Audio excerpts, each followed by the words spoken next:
subscribe.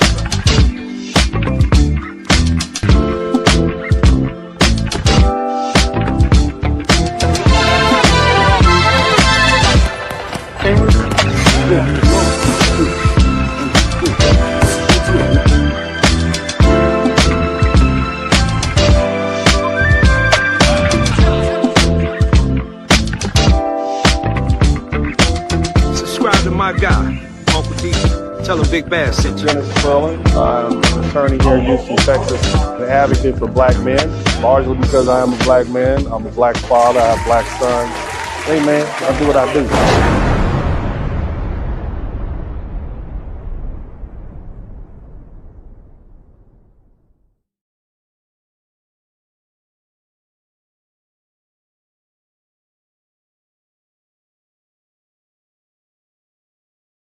My name is Dennis Spurling. I'm an attorney here in Houston, Texas.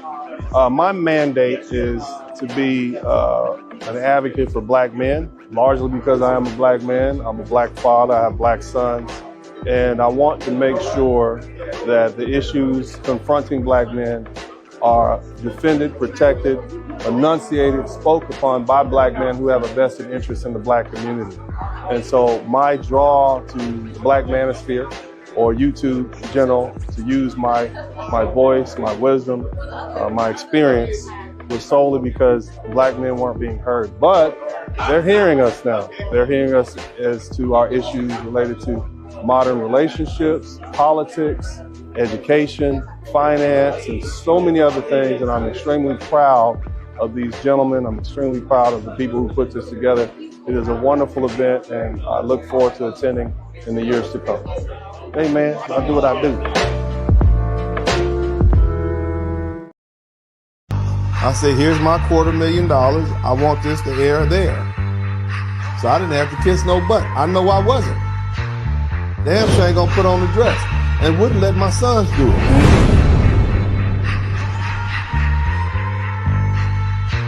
If we don't own it, we don't have nothing to do with it. Either we're the shot callers, because we're not gonna be in, or we're not involved. Dennis go back like 2 Chainz. He graduated law school, I graduated in the boot gang. In the courtroom, I'm Uncle Luke, man. Got me banned in America, they loot me like Lupe. On the cell block, call me Luke Cage. Dog man hero, he the new beige. Cause your black ain't like my black. We built this motherfucking country off of our back. No more money for you. You working. No more money for you. It's lazy, you lazy. You lazy! Get the out of here. Shut the up. You run your mouth, we lazy, where your top at? You got ops getting paid off of our tax. Black pressure, we created hip-hop, yes sir. How you bust a bus, had to dress up. Time to come to check up. Since we taking niggas, rude boy need to fess up. Don't call us when you tell us get the hiccups. Hold your nuts, fight back, the clean shit up. NBA hit them, rock and roll, jazz music, hip-hop rhythm. I cosplay like a rude boy, get them. Harriet, Rosa Parks, even Shirley Chisholm. Even Shirley Chisholm? I reckon lineage a runner, you love to kick it. We delineated, escaping niggas who wicked. My black is the black that they hate to see when we winning. Your black is the black that they bleach to look like the villain. Here's a picture of what my skin used to look like. Damn. And this is what my skin looks like now. Shut up, you stupid cunt. All you do is complain. Your black nothing like my black. It's all my got my back. Harriet Tubman, train track. 400 years still ain't got the chains back. Yo, black nothing like my black. Lizzie King, Uncle T, you know the top back. Big Bass know the game, take you out back. Imitate to me a right, you know my black. And if you have a problem figuring out whether you're for me or Trump, then you ain't black. 99 biggest promises Biden made to people, he's only following through on about 30% of them. One thing America doesn't forgive is weakness. They want to see you fighting for your goals. And on some key issues, Biden seems to be waving the white flag. He just looks weak, and I'm not talking about physically.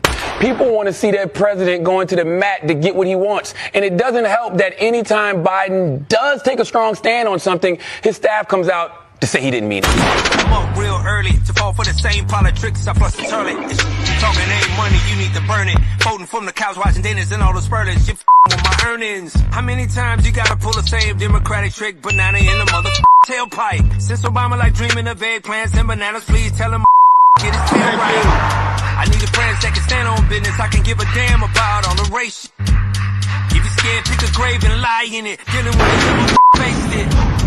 How the bottom of other countries come to where we live and elevated like tomorrow. But you ain't got no reparations for me, but got billions for immigrants to borrow. Soft genocide Chicago. Them dirty ooze up in New York. Them race baiters down in Texas. And Memphis smoking us like a Newport. So sweet games is a new sport. Deleting us through your politics. We playing ball on a new court. America, come out of it. Yo, black, nothing like my black. It's all my got my back.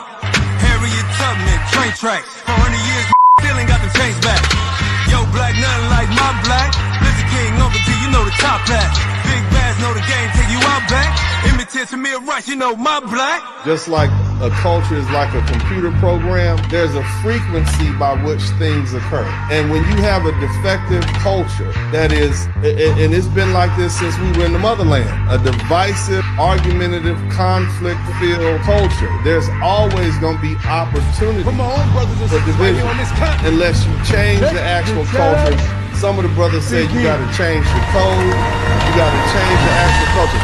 There are always going to be incidents that we can focus on to keep us divided. I'm your king.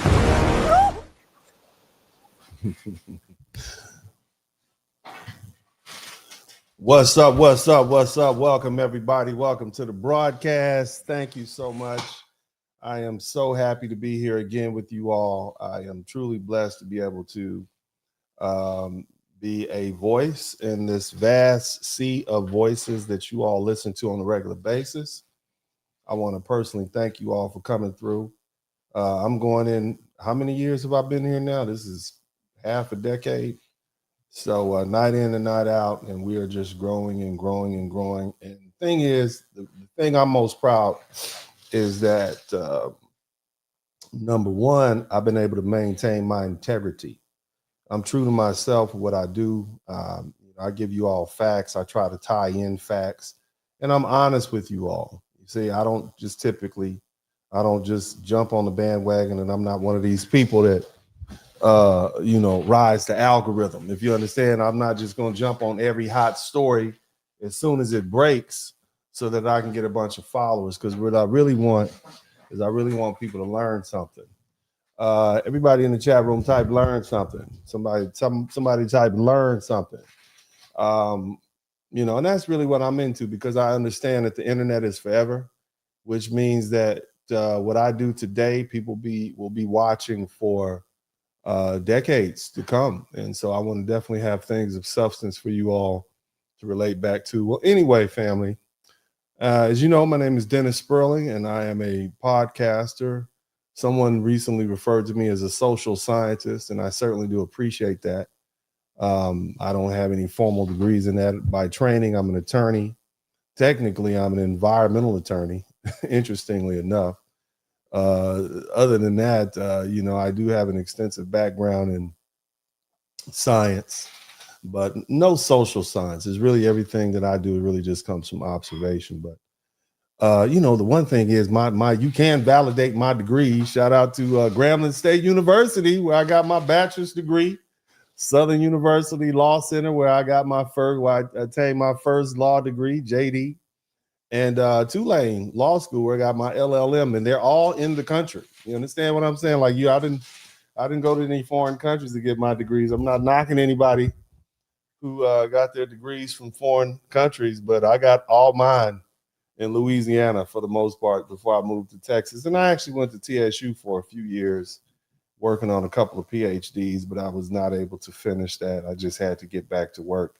But all my degrees, y'all can look, y'all can Google me, Uncle D.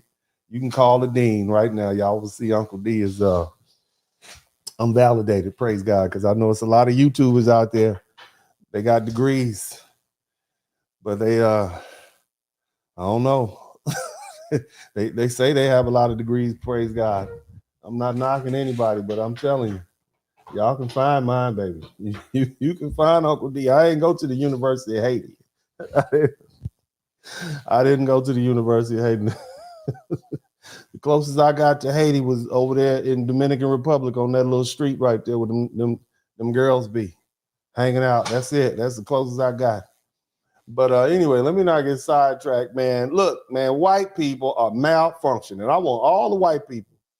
Where the white people at? Come on, all you white folks. I want y'all to come straight to the front of the room right now. Today is your day. You will never accuse Uncle D. Somebody say I'm messy. You right. I'll be looking like, I'll be looking out the window. What's going on? I don't say nothing. I mind my business.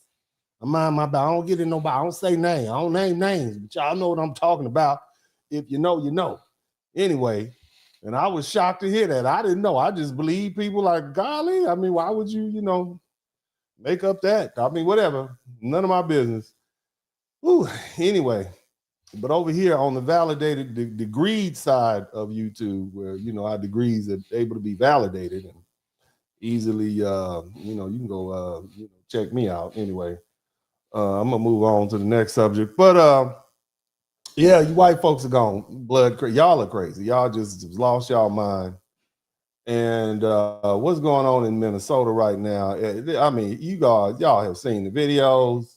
These white folks have gone crazy. They have lost their mind. They have lost their whole mind. You understand me? It's not just routine civic protests. Okay. These white people breaking the normal incentive structure of their own racial order, and it's happening in real time. So in Minneapolis, streets have become flashpoints. You got federal officers, ICE, you got DHS agents stationed at Bishop Henry Whipple Federal Building, and you have people outside. You got people outside keeping them up all night. Okay. Tear gas is being deployed, smoke, flashbangs. You understand what I'm saying?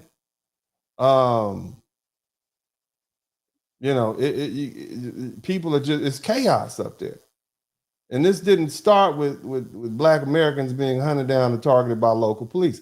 It began with an ICE operation when a white woman, Renee Good, rest in peace, was shot and killed during an operation. This 37-year-old woman.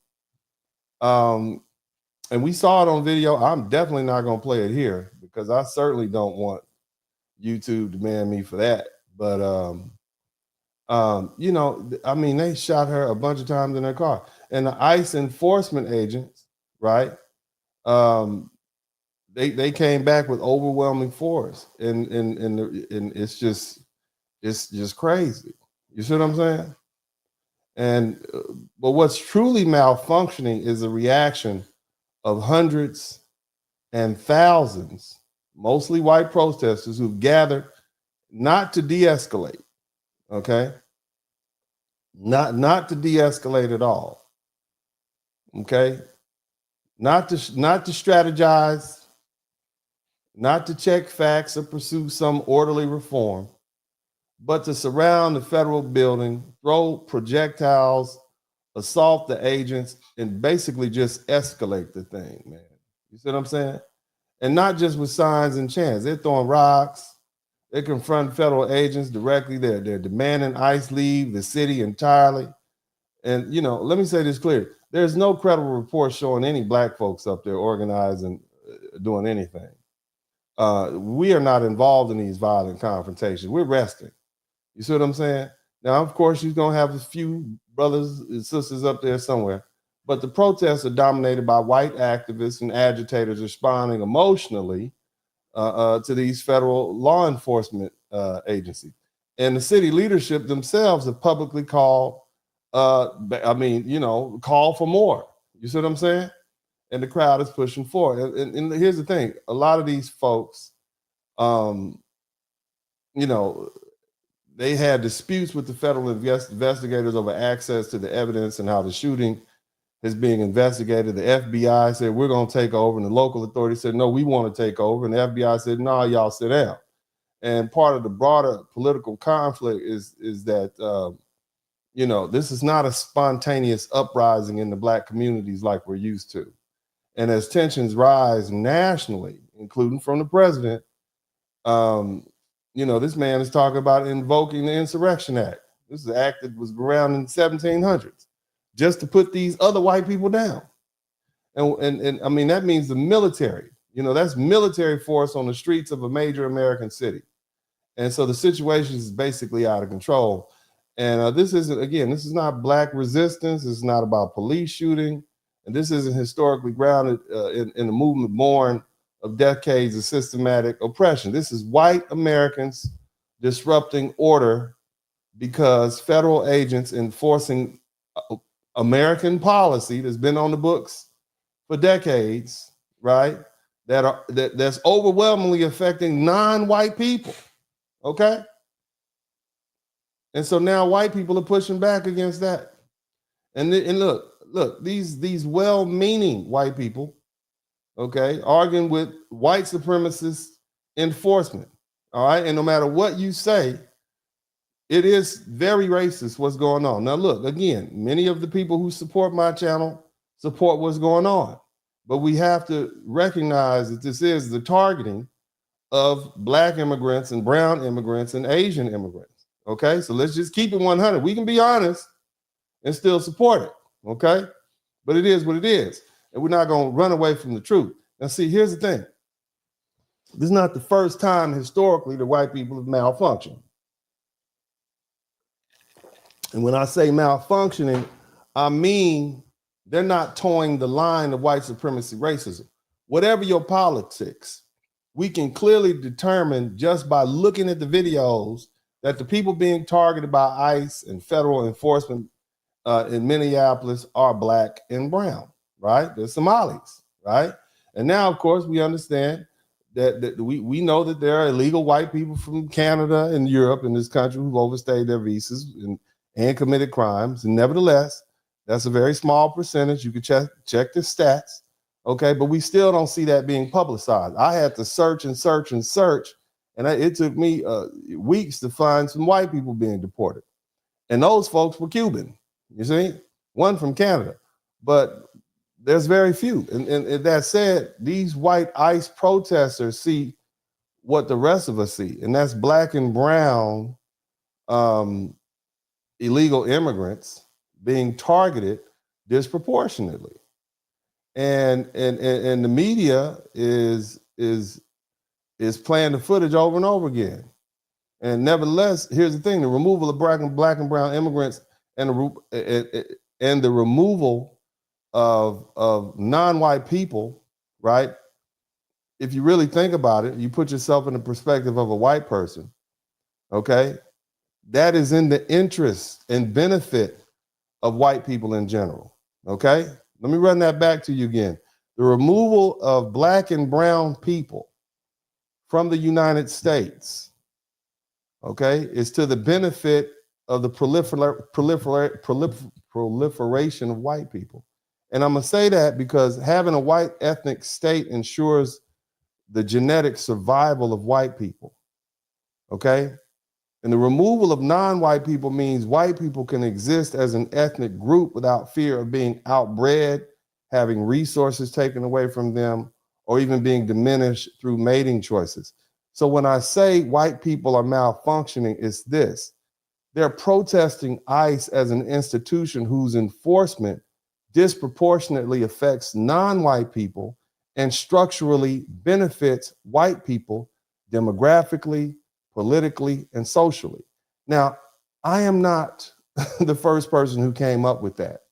For years, there was a beautiful, brilliant black woman named Dr. Frances Cress Welsing who spoke about that. And she talked about how, white people are genetically more susceptible to being outbred, because when they are bred out, because when a brown or black person has a child with a white person, that child is not considered white. And so in this regard, it does not benefit white people to have black and brown people in a country with closed borders with them. I mean, it's just common sense. But yet and still, you got these white folks out here protesting. All right. Now, look, man, it's uncomfortable. You guys are like, what in the hell? We thought you were going to sit up here and talk bad about it. It is what it is. Okay. So when we look at this young lady, And let me see if I can pull a picture up her. Her name is Renee Good. She is on the thumbnail tonight. This woman was literally out. Shout out to Patrick Allen. Thank you so much, family. I appreciate you. You're the first one to contribute to the super chat. This is Renee Good. Okay, we'll talk about her a little bit later on. This young white woman was 37 years old, and she was shot, and she was unalive by an ICE agent after she, allegedly assaulted him with her vehicle. All right, we've seen the videotape. You can make of it what you will. Okay.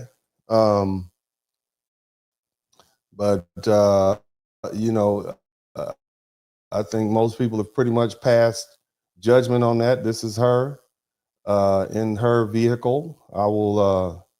This is her last time alive. Let's see if I can pull this up. This is her right here. I'll pull it up. Let me know if you guys can see that.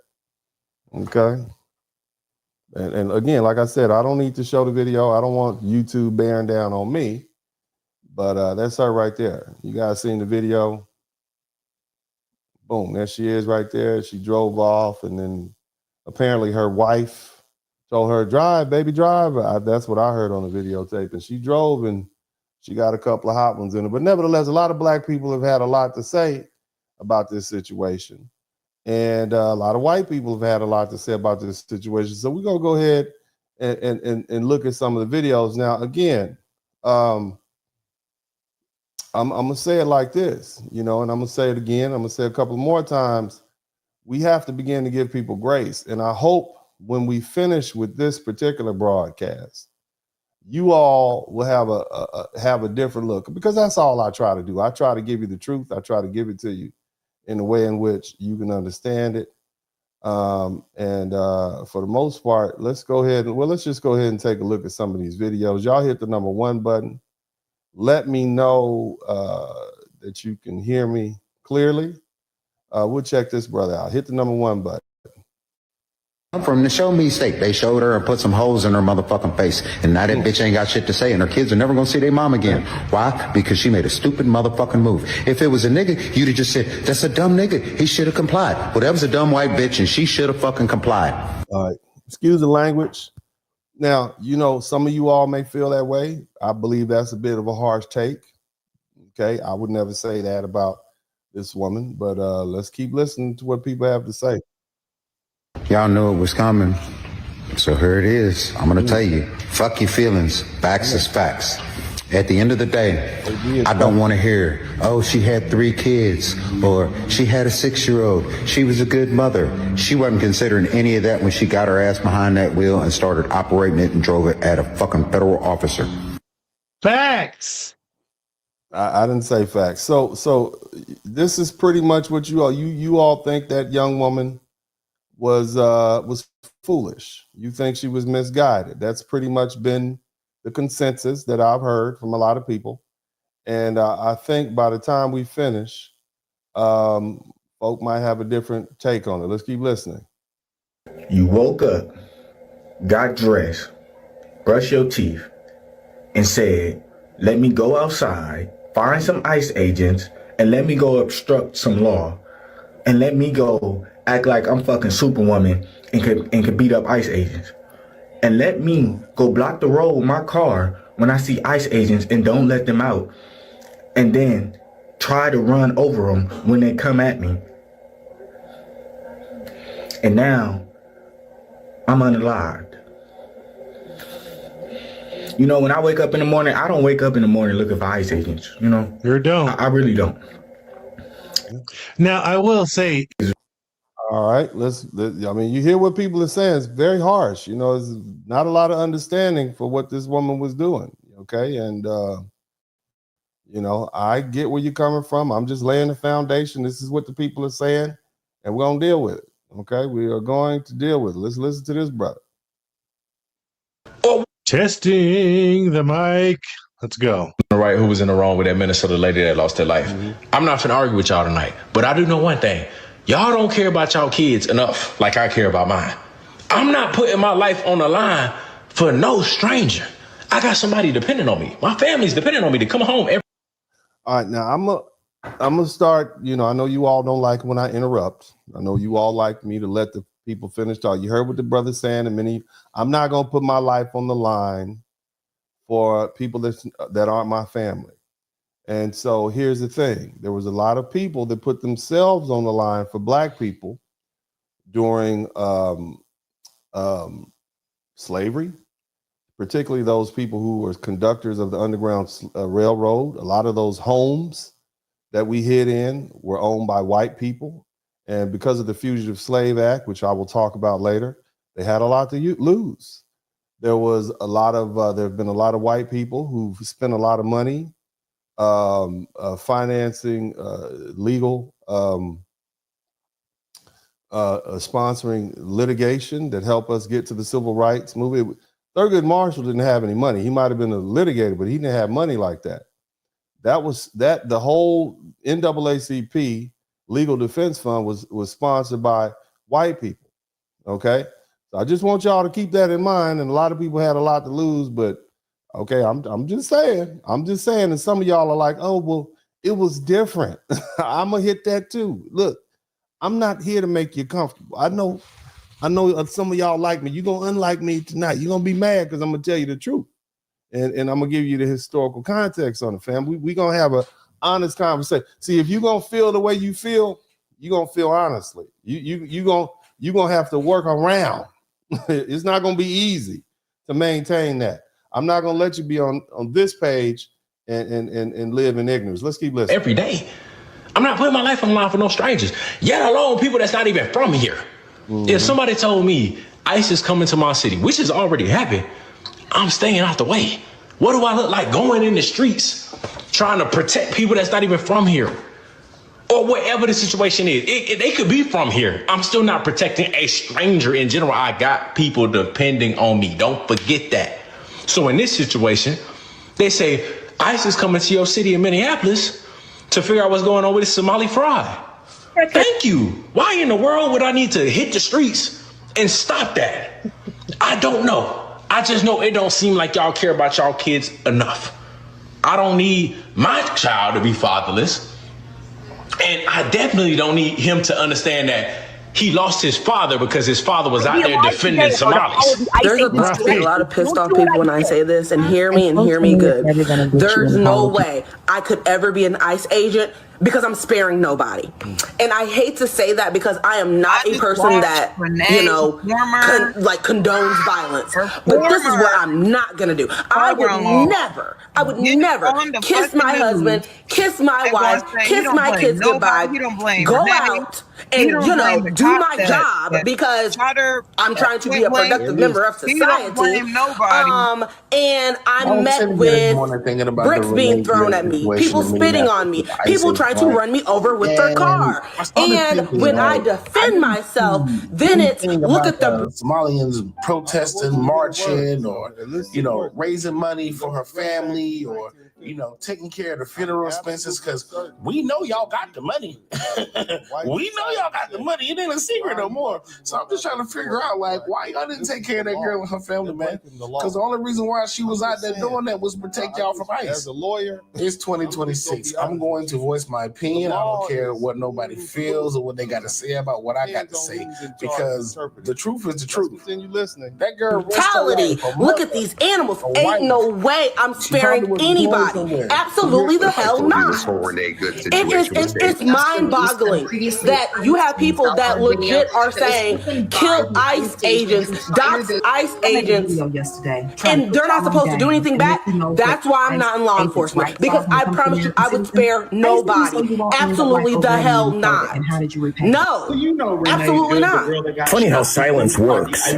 Not one Democrat flooded the streets when Laken Riley was beaten, raped, tortured, strangled, and had her skull smashed with a rock by an illegal alien. There were no marches, there were no hashtags, no candlelight vigils, no virtue. Not one Democrat demanded deportations when 12-year-old Jocelyn Nungre was raped and then had her throat slit by two illegals. Not a word about borders, not a whisper about accountability, not a single protest demanding justice for a small American child. Not one Democrat staged outrage for Rachel Morin, a mother of five young babies, strangled, sexually assaulted, beaten to death with a rock. Apparently, motherhood only matters when it's politically convenient. I said beaten to death with a rock. Not a gun, not a knife, not forks, but a rock, whatever was readily available to murder an American. Not one Democrat tweeted a single syllable about Dakara Thompson after an illegal sexually assaulted her and then chucked her off the bridge like she was just trash. All right, so you see there's not a lot of sympathy out there for Renee Good. Y'all see that, right? And in fact, it's not just white people, not just black people that feel this way. There's also white people. I want you to let me see if I can pull this video up so you guys can check this out. Hit the number 1 button. Let me know if you can hear it. And that is, are you guys fine? Are you good? Because from all the videos that I've been watching online lately on TikTok and on Twitter, or on X now, I guess, it seems like they've put something in your water that has effectively. Now, again, this is a white woman talking bad about white people who are protesting what they perceive as injustice against black and brown people in Minnesota, okay, being targeted by ICE. Look, however you feel, most foundational black Americans will agree the removal of immigrants is beneficial to black people in this country. I would tend to agree with you on that. I think most white people would feel the same way. Okay. But what you know, let's just absorb this, because I bring you on in and then I tighten that noose around Turn your a ass. large majority of the population mentally ill. I'm not even kidding. There are no other words for what the fuck is transpiring over there right now. There's no other words for these violent protests that white folk are out here protesting for black and brown people being targeted by federal agents. It's ludicrous, according to this white woman. Keep going. White, in other words, she's saying you white people are malfunctioning. Y'all are defending criminals. These people have broken the law. Let's keep listening. Never in my life would I ever think I'm going to make a change today. I'm going to just load up all my kids, not in car seats, in my car. I'm going to go up to federal agents who are all bearing arms and just start yelling, "Fuck you! It's ICE!" Bring my little fucking sport whistle alongside me. What are you doing? What are you doing? At what point did that become an acceptable way to make change in your country? Seriously. That's fucking outstanding, especially from the outside looking in. Go ahead, baby. Keep talking. They're bringing musical instruments and loudspeakers so that they can sing outside the hotels where the ICE agents are sleeping at night. They did that. They're doing that. They actively have been doing that.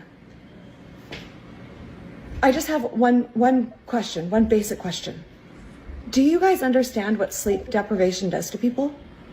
It makes them act in really fucked up ways. You are stressing them out as they're doing their job to pay taxes to the same people they're fucking deporting for fraud right now. Supporting their families, supporting their communities. They are serving their country actively right now. And you're going outside and you are screaming. In other words, these are white men protecting the white America, and you all are messing with that. You all are malfunctioning. That's what she's saying. Okay, I'm just pointing that out. That was the point that I brought up earlier. Okay, let's keep listening. All night long. They have no sleep, but they have guns. Right?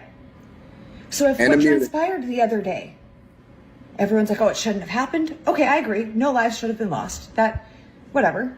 I did see the vehicle, the footage of the vehicle strike the man. So none of that should have happened. None of it. Not a single. Now, before we get going, good. You guys hear what she's saying? I want y'all to make sure you subscribe to the channel if you hadn't already. Let's go ahead and do that now. make sure you subscribe to the channel. And of course, make sure you hit the like button. Let's get those likes up. Let's not do Uncle D dirty. Y'all get those likes up and hit the subscribe button. All right, let's go. Anything that happened before that and then everything that's now happened after that. The whole entire situation is a fucking disaster, to be fair. It's a nightmare. That's so unfortunate. I'm so sorry that anybody was in that position. However, if you continue to deprive the sleep of federal agents who are now on the defense, kind of scared of you guys because you've been acting wildly unhinged. Oh. What do you think happened next? Even if there's another incident, she's not talking to black people. She's until their talking to job white is done. people. That's how this works, right? Okay. They have a job to do. Let them do it.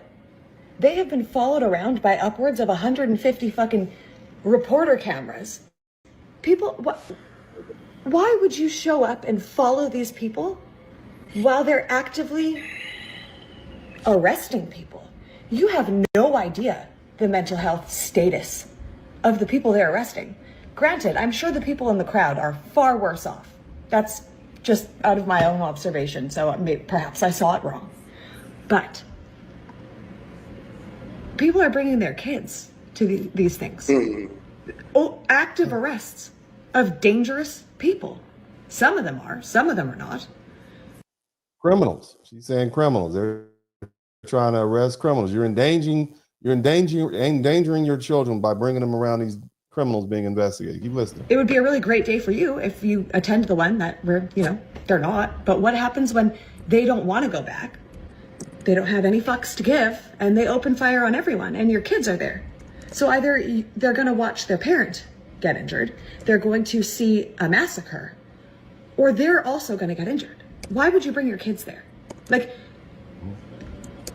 there has to be something in the water, right? Can that be the general consensus? Because I have never in my life seen anything like that, and I won't even begin to try to understand it. But do you all appreciate the fact that I'm not interrupting her? I want y'all, because you all have told me don't interrupt when people are talking. So I just hope you all know I listen. Uncle D listens. Okay, I'm listening to you. I'm not interrupting, right? Now, I know you all want to say something, but I'm not interrupting. Some of you all are calling her name. Some of you all support what she said, but I'm being quiet because this is what you all told me to do. But we'll let her continue. Thoughts and prayers, all the shit, all the vibes, all the whatever. Something is really fucking, obviously something's really wrong there, but those people. In other words, she said, those people, those white people, something's wrong. They're malfunctioning. That's what she's saying. And look, however you feel about the immigration process, however you feel about it, I just want you to understand that a woman is dead. A woman has been shot by law enforcement. Okay. And we all saw it. And I would just hope that we would begin to see it in our hearts to give this person grace. Okay. Somebody type grace in the chat room. Okay. Let's just tone it down a little bit. I know everybody's in their corner. All right. But let's think about that for a minute. Let's not be the hairless. Let's not act like our ancestors, the hairless monkeys that we are. Whether you're a black hairless monkey, a white hairless monkey, an Asian hairless monkey, a Latino or Hispanic hairless monkey, or Arab hair. Let's not be savages.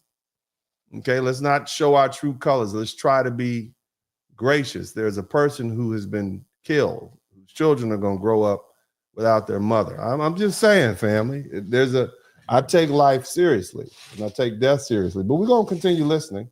Who are doing their job there, they don't deserve that at all. And for anyone to say, well, the illegals, they're the ones. Yeah, because of what I'm saying is this young woman here is showing very little compassion for this woman who's passed away. Y'all basically saying she's stupid for being out there. She's stupid for protesting. This white woman is stupid for protesting the racial targeting of these black and brown people. I'm just saying, okay, I know it's more to it, it's context. I get what you're saying, but that's what this white woman is saying. And I'm sure we go back to the 1950s and we go back to the 1840s and 30s. There were probably other white people saying, you stupid for helping those black people. I'm just saying, family. I'm saying. I'm just gonna put it out there. You know, everybody else wants to ride the bandwagon. Okay, everybody else wants to, yeah, she's stupid. I'm not gonna do that because my moral compass points towards the Most High. But we'll continue listening. That don't deserve this. They deserve a due process. Illegals. They are referred to as illegals. Yeah. Because their existence within that country is not legal. Let the law enforcement enforce the law. Why the fuck does that need to be said? I want you all to keep in mind, this is the same white woman who probably would get on the internet and say all they had to do was comply. Okay? I'm talking specifically to my foundational black and brothers and sisters. The same type of person to get on there and say, well, they should have stopped resisting. All right, so let's just be mindful. I need y'all to come down off that ledge. I have one more grievance. I'm extremely upset that this has effectively canceled all sale of the Wagoneer in Minnesota.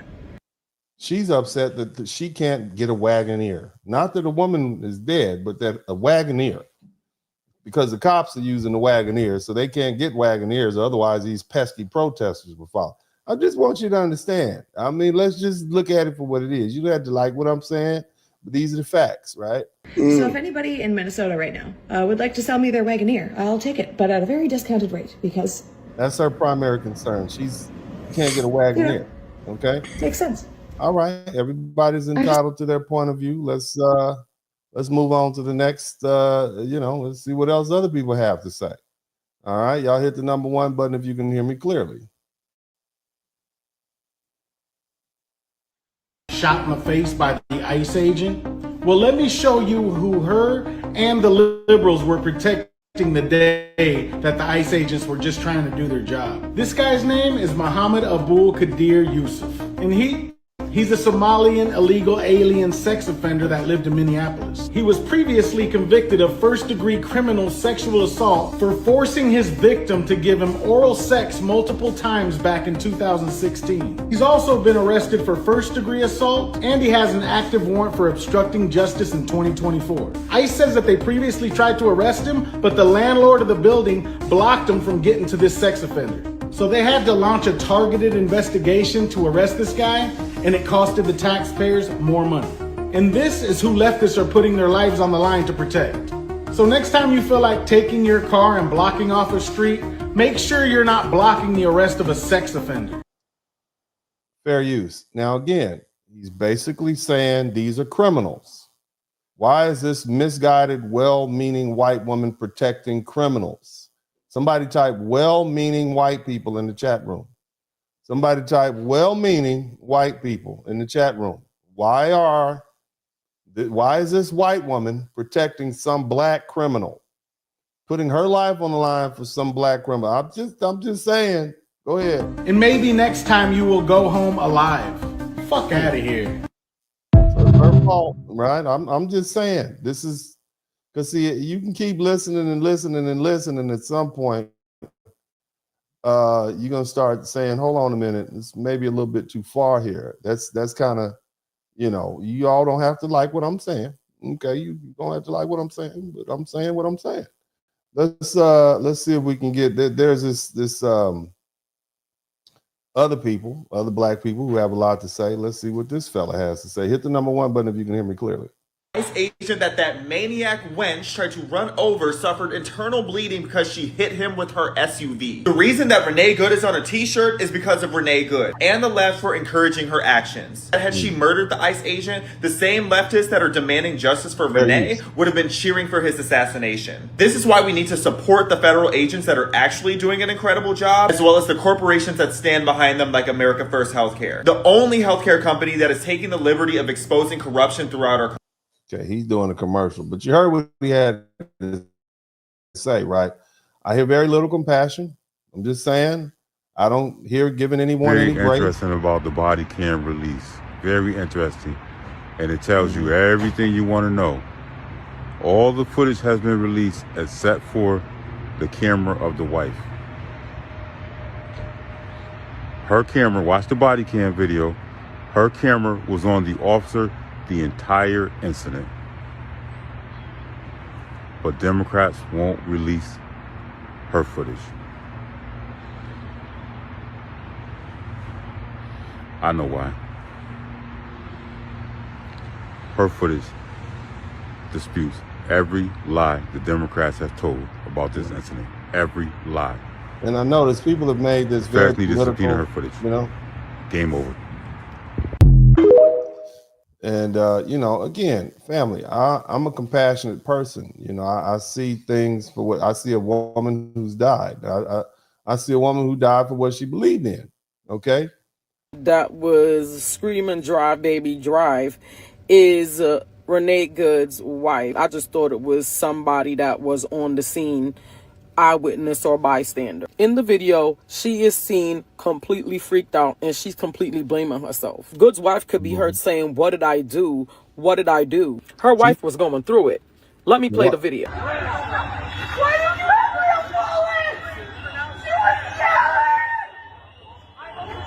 I don't even know how black people is. Phone up, she thick as hell. What you talking about? It's cold in a motherfucker. I'm shaking that shit for it.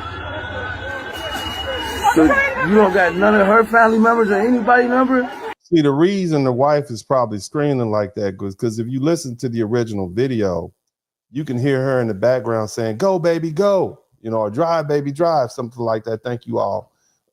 She said, "Drive, baby, drive."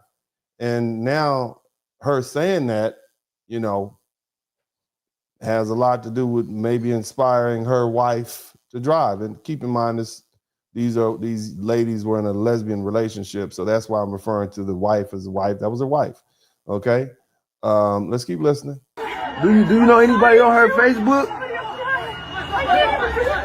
Alright, damn. Oh my gosh, this is horrible, y'all. I'm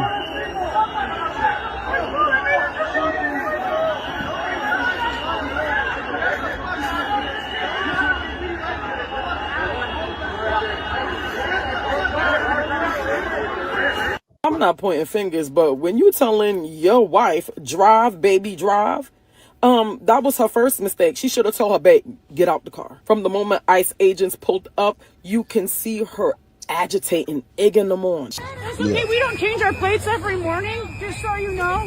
It'll be the same plate when you come talk to us later. That's fine. U.S. citizen, former. You want to come at us? Now, I will say this. You see white women basically exercising their white privilege. They can get away with a whole lot, you know, running up and this is why black people are arrested, because we are absolutely certain that we will not be able to get away with some of these things that these white women are getting away with. Okay. And black women know also we are not going to be able to get up in these federal law enforcement's faces and say some of the things and do some of the things that some of these white women. So I mean, kudos to white folks for using their privilege in the right way. Okay. Again, let's keep listening, but nobody seems to be very empathetic to this woman. Okay. Nobody seems to be very empathetic, largely because number one, you all of the opinion she was defending criminals, the deportation of criminals. Somebody type black criminals in the chat room. Somebody type brown criminals. This white woman is out here. How dare she be out here defending these black and brown criminals, using her white privilege to stop these black and brown criminals from being targeted? How dare she do that? Let's keep going. I say go get yourself some lunch, big boy. Go ahead. And there's video of people like just greasing Renee Good, like disrespecting her, calling her all types of names. I'm not gonna go there. At the end of the day, she lost her life. We don't have to agree with the choice she made. And no, I don't think that she deserved to lose her life. But did she put herself in that situation for that to happen?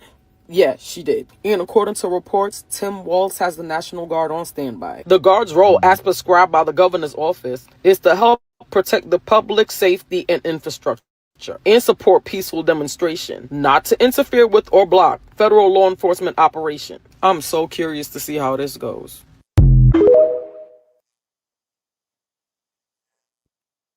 Okay, so what you see happening is, like I said, it's a big deal. You got this white woman who was unalived, and some of you all basically think she's an idiot. And again, I don't I don't do that. I don't just jump on the algorithm and just start saying things without having something, a perspective that Renee, her former father-in-law, get on the fucking news and go and say he don't blame nobody. He don't blame Renee. He don't blame the cop that shot her at point blank. He don't blame nobody. He just felt like if she would have been following the word of God, that none of that would have happened. So basically what you're saying, she wasn't doing what God wanted her to do, and that's why she died. That's what the father is saying. So we're looking into this woman's background. We're looking into this person who was shot by the police. I mean, we're looking into her background, and we're making determinations about why she deserved to get what she got. I'm just saying, family kind of sounds familiar. I mean, Tamir Rice, Trayvon Martin. I don't know. You know what I mean? Why do we say? I mean, I'm just saying, brothers and sisters, I want you to listen to me. I mean, I'm gonna talk to you. I'm not gonna hold back. I'm just gonna, it seemed I've seen people looking into this woman's past, this white woman who is exercising her white privilege to stop ICE from targeting black and brown people. Because again, I pointed out that there are white immigrants who are here illegally, but I don't ever see them on TV. But I do see, and again, I'm pro send them home. I'm pro sending them home. Okay. I believe in sending people home who are here illegally. But that still does not mean I can't call out racism when I see it, right? Can we be honest with each other? See, I'm not one of those people. I'm not going to play this game with you. I'm going to tell you I'm not going to try to make you feel good about your decisions. If you want to see them go home, fine. I want to see them go home too. I want to see all the illegal immigrants sent back to where they came from. They don't really like us anyway, okay? Nevertheless, this is a white woman who is exercising her white privilege to interfere with federal law enforcement who seems to be targeting black and brown people to send them home. Yeah, and they are criminals. We agree with that, right? We agree that these black and criminals, they're breaking the law, right?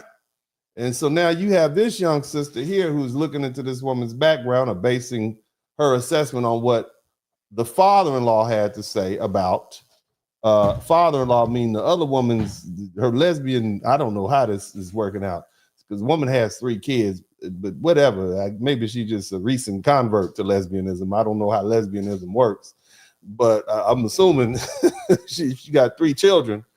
You might be a recent convert. Okay. I'm sure there's some people in the rainbow community that can thoroughly educate me on how that works, but she has 3 children. So this is something she decided to do later on in life.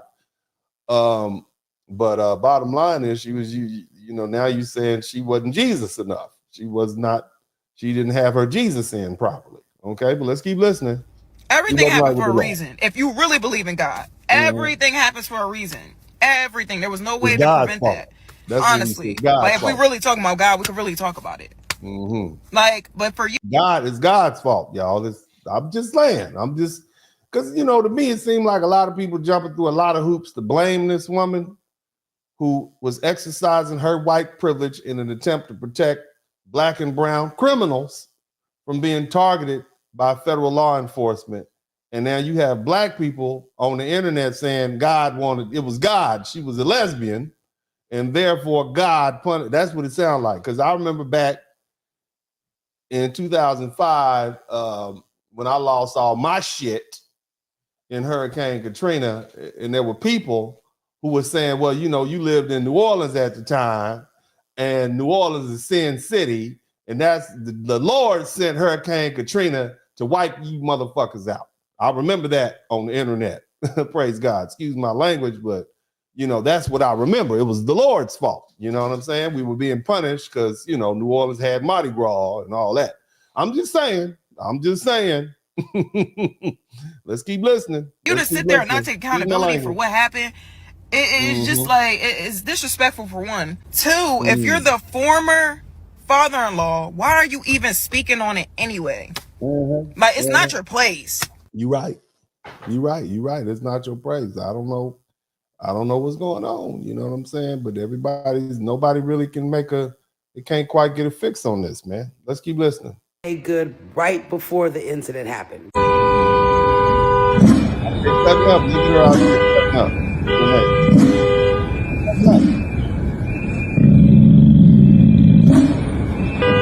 she go, harassing the police, using her white privilege to harass the police. If you're wondering where she is, just wait for it. She's the one honking the horn.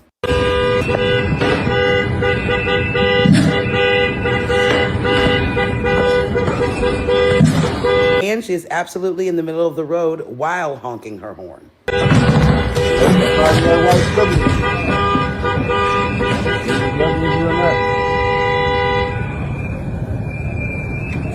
Assuming she's honking her horn to warn everybody that ICE agents are indeed outside, checking cars, going to houses. We've all seen the footage of the car actually hitting the police officer. Oh, Renee is warning the people, slave catchers. I mean, the ICE agents are coming. The ICE agents are coming. That's what she's doing.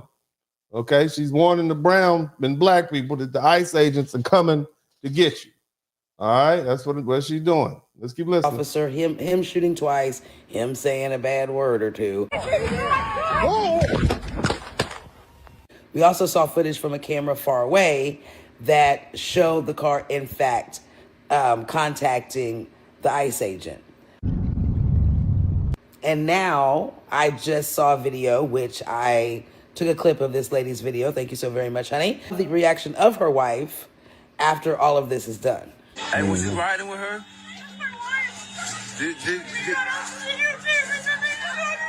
Yeah. Didn't say, what the fuck did they do? She didn't say, oh my gosh, ICE did this and this. None of these were her first reaction. Her first statement from, oh my gosh, was, what the fuck did I do? Which I would think is all the evidence the FBI would need when doing an investigation, which is your admittance to your involvement in the outcome of this situation. And the main reason why I keep coming back to these videos and things is because the Democrats be lying. They just be lying. Yeah. So we got a lot of black people saying something now. There's a couple more videos I'm gonna get in. I think this is one. Let me make sure I got the right video here. Let me see here. Y'all hit the #1 button if you can hear me clearly. And make sure if you haven't subscribed to the channel, you subscribe now, family. We are going to go on an intriguing, thought-provoking journey here today. And I'm going to force you to have to reconcile with what may be your hypocrisy. But let's keep listening. Hit the #1. Shout out to Alabama. And his whole platform was speaking hate about. Oh, I want to hear what she got to say. Lord Jesus. Let's listen to some law enforcement officers. Now, I want you all to hear what this lady has to say. Philadelphia said that ICE is a made-up agency. It's made-up police officers, not real, is what she was saying, basically. And her little punk ass. This is the police chief of Philadelphia, and she's a cop. She is the police chief of a major American city, and she is telling let's let him say what she said. Who do y'all think she was directing that information to? They think black people dumb. They want black people to get involved and get upset about this ICE shit. So let me educate y'all something. And we are still resting. Okay, we are resting. All the black people I know the white folks in the front of the room, but dear black people, so all the foundational black people type, we are resting in the chat room. Okay. No, matter of fact, say feet up. We have our feet up. And if you are, ebonically inclined, you can say feet. We have our feet up. Feet. You all can figure out how to spell that. We have our feet up. We are resting. Let me know. Okay, let's hit the number 1 button. Right? ICE is under the Homeland Department. ICE has been around since 9/11. Mm-hmm. After 9/11, they made ICE. ICE is not fake. Fuck with that. So let me get this straight, brother. You are telling us. The brother is telling us that the police chief who told us, who is saying resist the federal government, and you against that. I'm sure. I'm just saying, brother. I'm just saying. The police chief feels as though the federal government is acting inappropriately, and you are saying in targeting people, black and brown people, and you are saying no, they need to target them black and brown people. Okay, cool. That's your opinion. That's your opinion. Philly talking about ICE is not fake. ICE is real federal agents. My man is supporting the police. He is supporting the feds. Somebody type support the feds in the chat room. He is supporting the feds. He said he's the real cops out here, man, and they doing a good job. I support the blue. Somebody type back the blue in the chat room.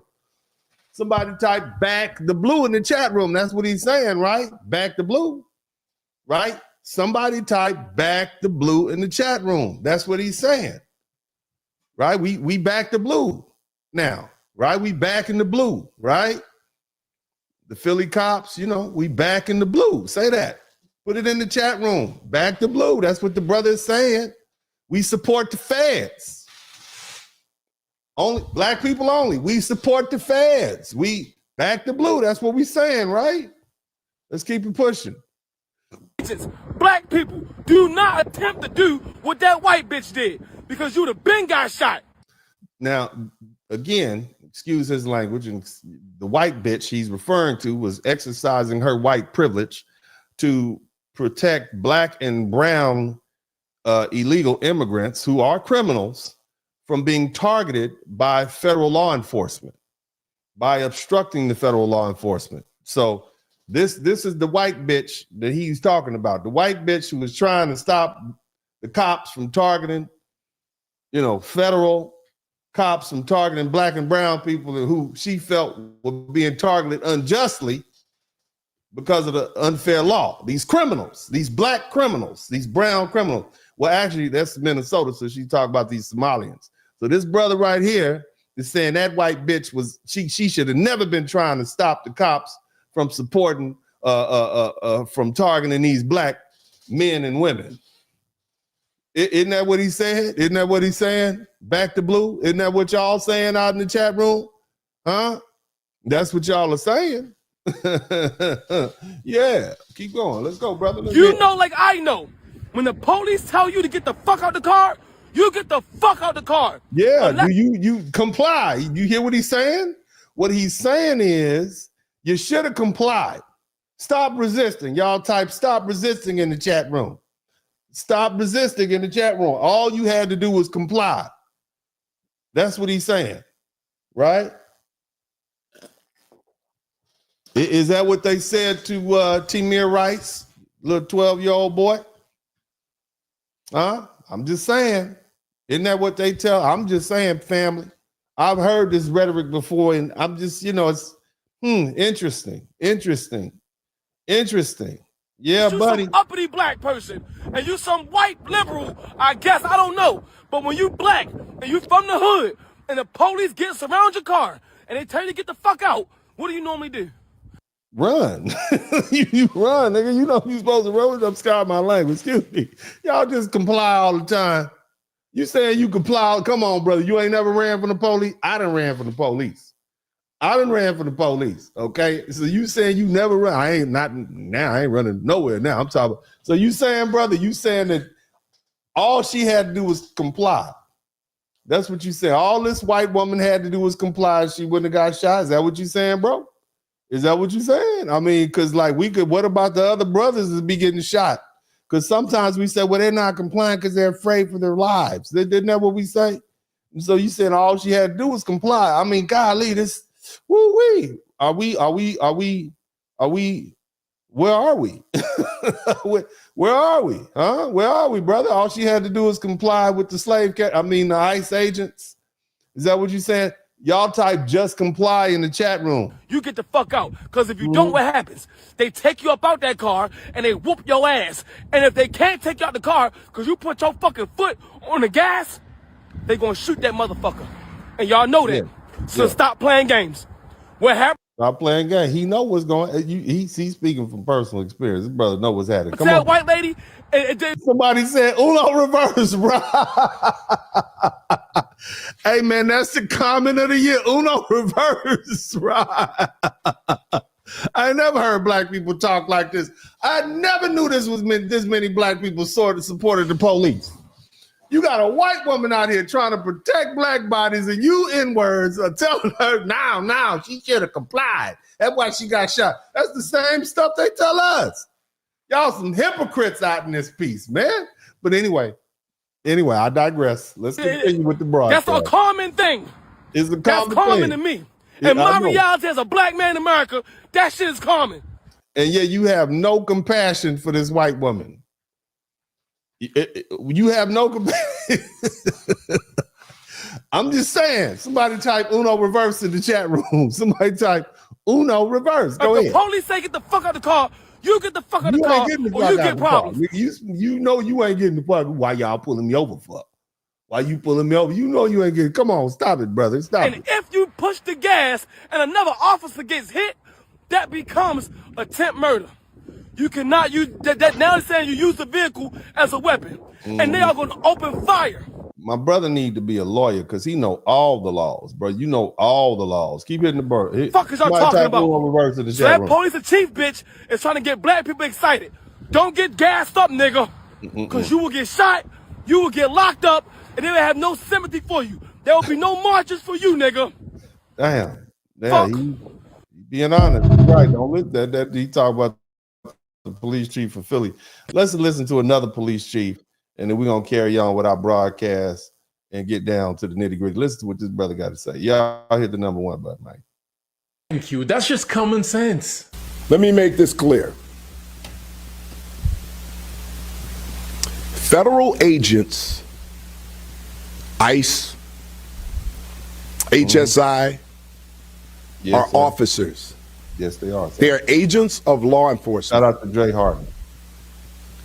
If you box them in with vehicles, it is reasonable for them to believe that they are being ambushed and that this could end in a deadly situation. And it's reasonable for them to use force based on those conditions. Do not box in any law. You are breaking the law when you do that. And you are putting yourself in danger. Following law enforcement agents around. The question is why? What do you plan on doing? It's also reasonable for them to believe that you're eventually going to do harm to them. If you ram any vehicle, especially that one that contains law enforcement agents, and that's any law enforcement, local, state, federal, county, and you do this intentionally, this is considered deadly force. Deadly force is anything that can cause great bodily harm or death. When you plow into a vehicle that contains law enforcement agents, you're using deadly force. And they can use deadly force in response to stop you. We need to be clear about these laws. We cannot become a society where we just decide to take everything in our own hands and start to commit crimes against law enforcement. It is a crime. You may not like what they're doing. It's a crime. I can understand that there's a lot of emotions out there, but that does not mean that you get to commit a crime, especially one that could lead to deadly force. We do not interfere with the duties and responsibilities of federal agents. We need to keep everyone safe. Okay. All right. Now, before we go any further, okay, I want you all to talk. Everybody in the just y'all back the blue, right? Right. We all back the blue up in here, right? Like we back the blue, right? Okay. All my black people, where my black people at? All my brothers and sisters, I want you to come to the front of the room. All they had to do was comply, right? That's what you're saying? All they had to do was comply. That's all they had to do, right? It was just comply. All that white woman had to do was comply. Well, there's another woman I want to remind you of. Maybe, do you all feel the same way about this woman? Are you saying all she had to do was comply? Y'all know who that is? That's beautiful sister Sandra Bland.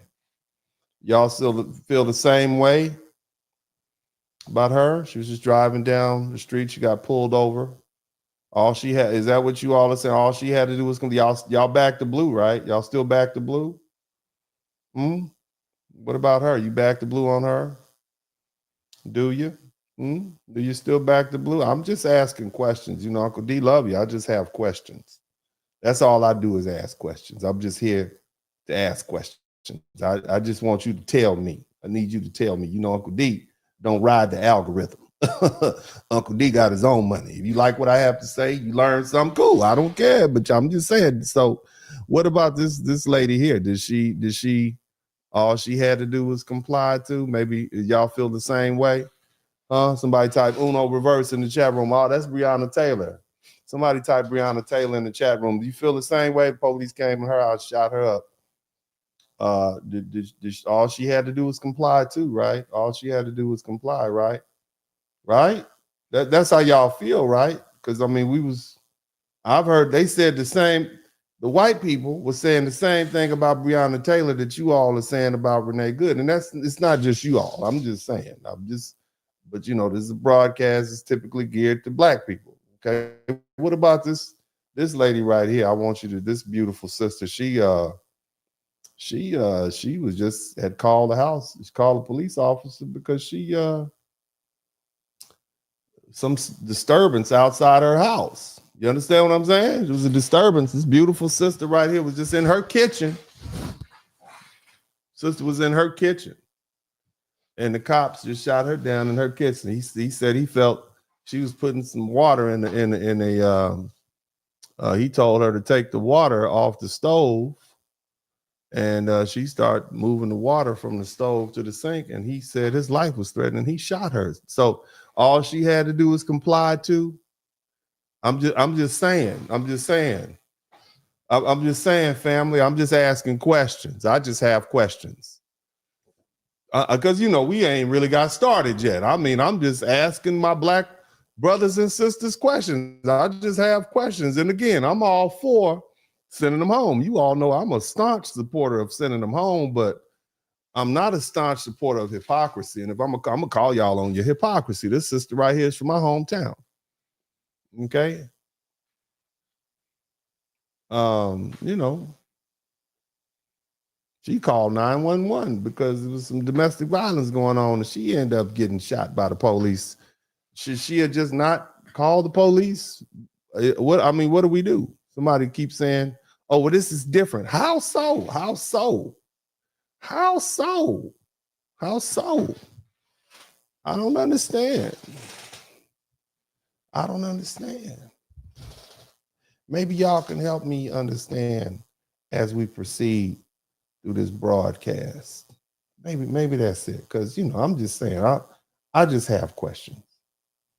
I'm here to answer. You know, I'm here for questions to be answered. But nevertheless, white people are malfunctioning.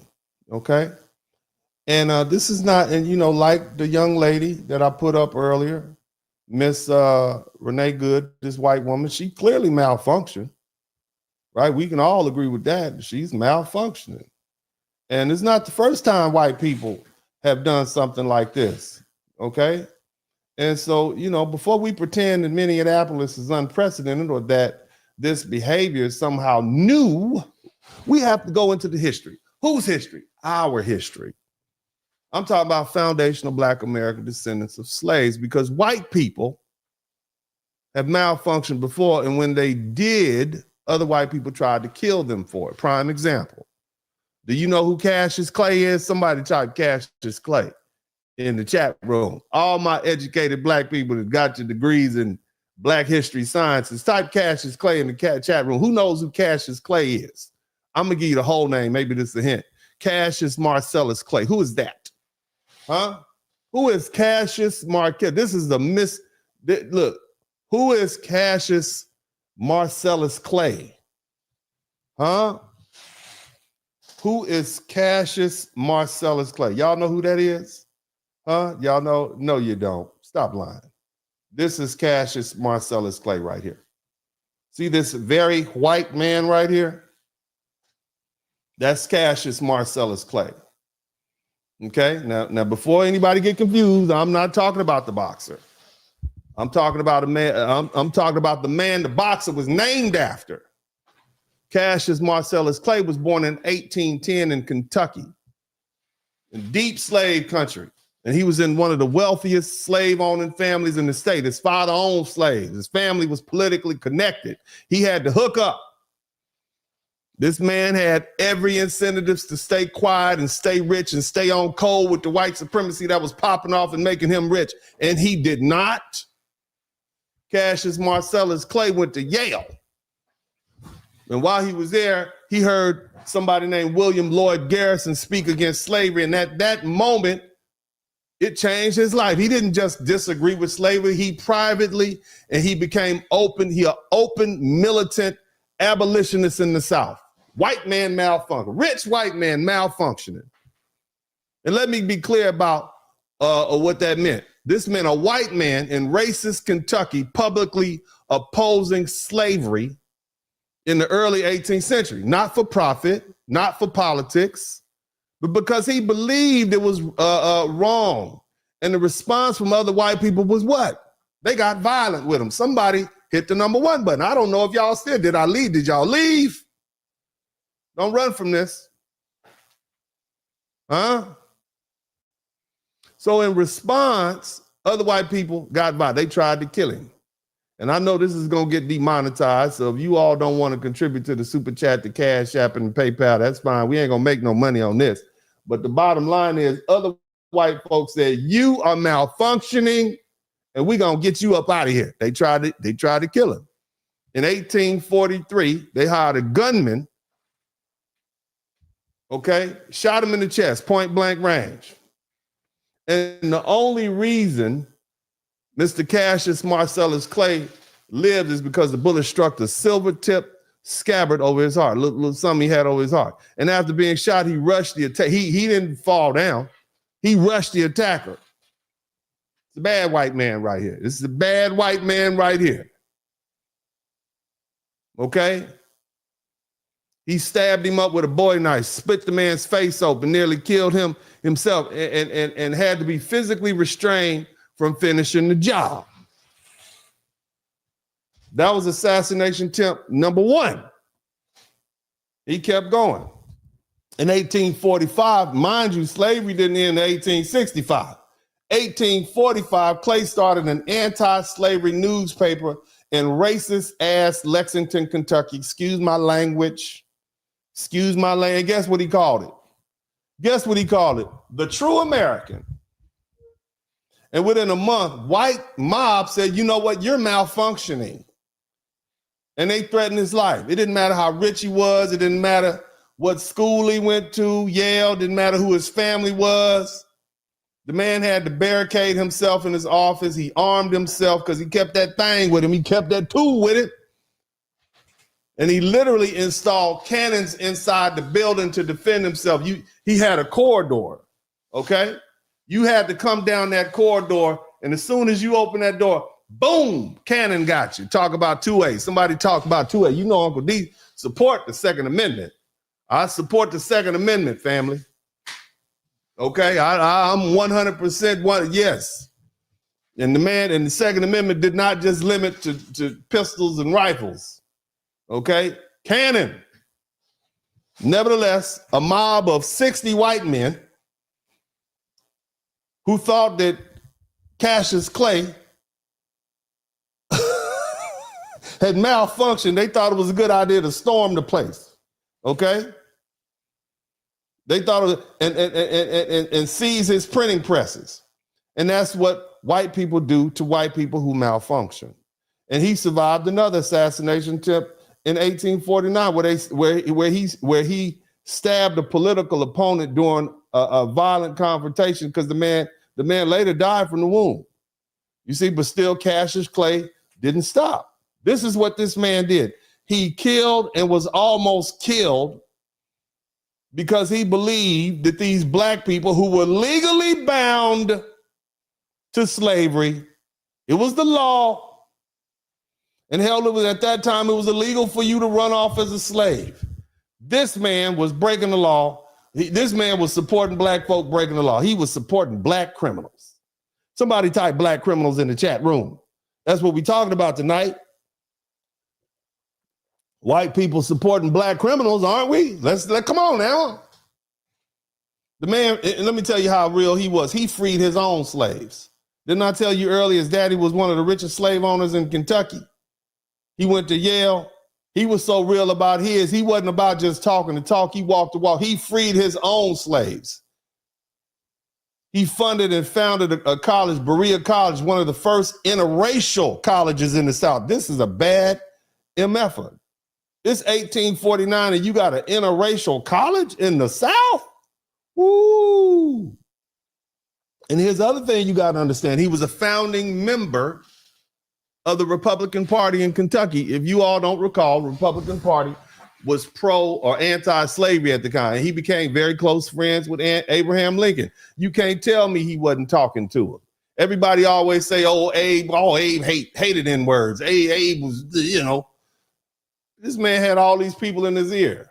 He had to tell these folks. Of course, he had to lie and say, yeah, I don't support these N-words being free, but he still freed you. That's why you judge a man by his actions, not by his word. Nevertheless, when the Civil War broke out and Washington, D.C. had no federal troops to defend it, this man, this same white man, Cassius Marcellus Clay, personally organized 300 armed men to protect the White House from Confederate attack. He said, look, man, I got them things. This man used his own money and went out and armed 300 men to protect the White House. He spent his money. He freed his slaves.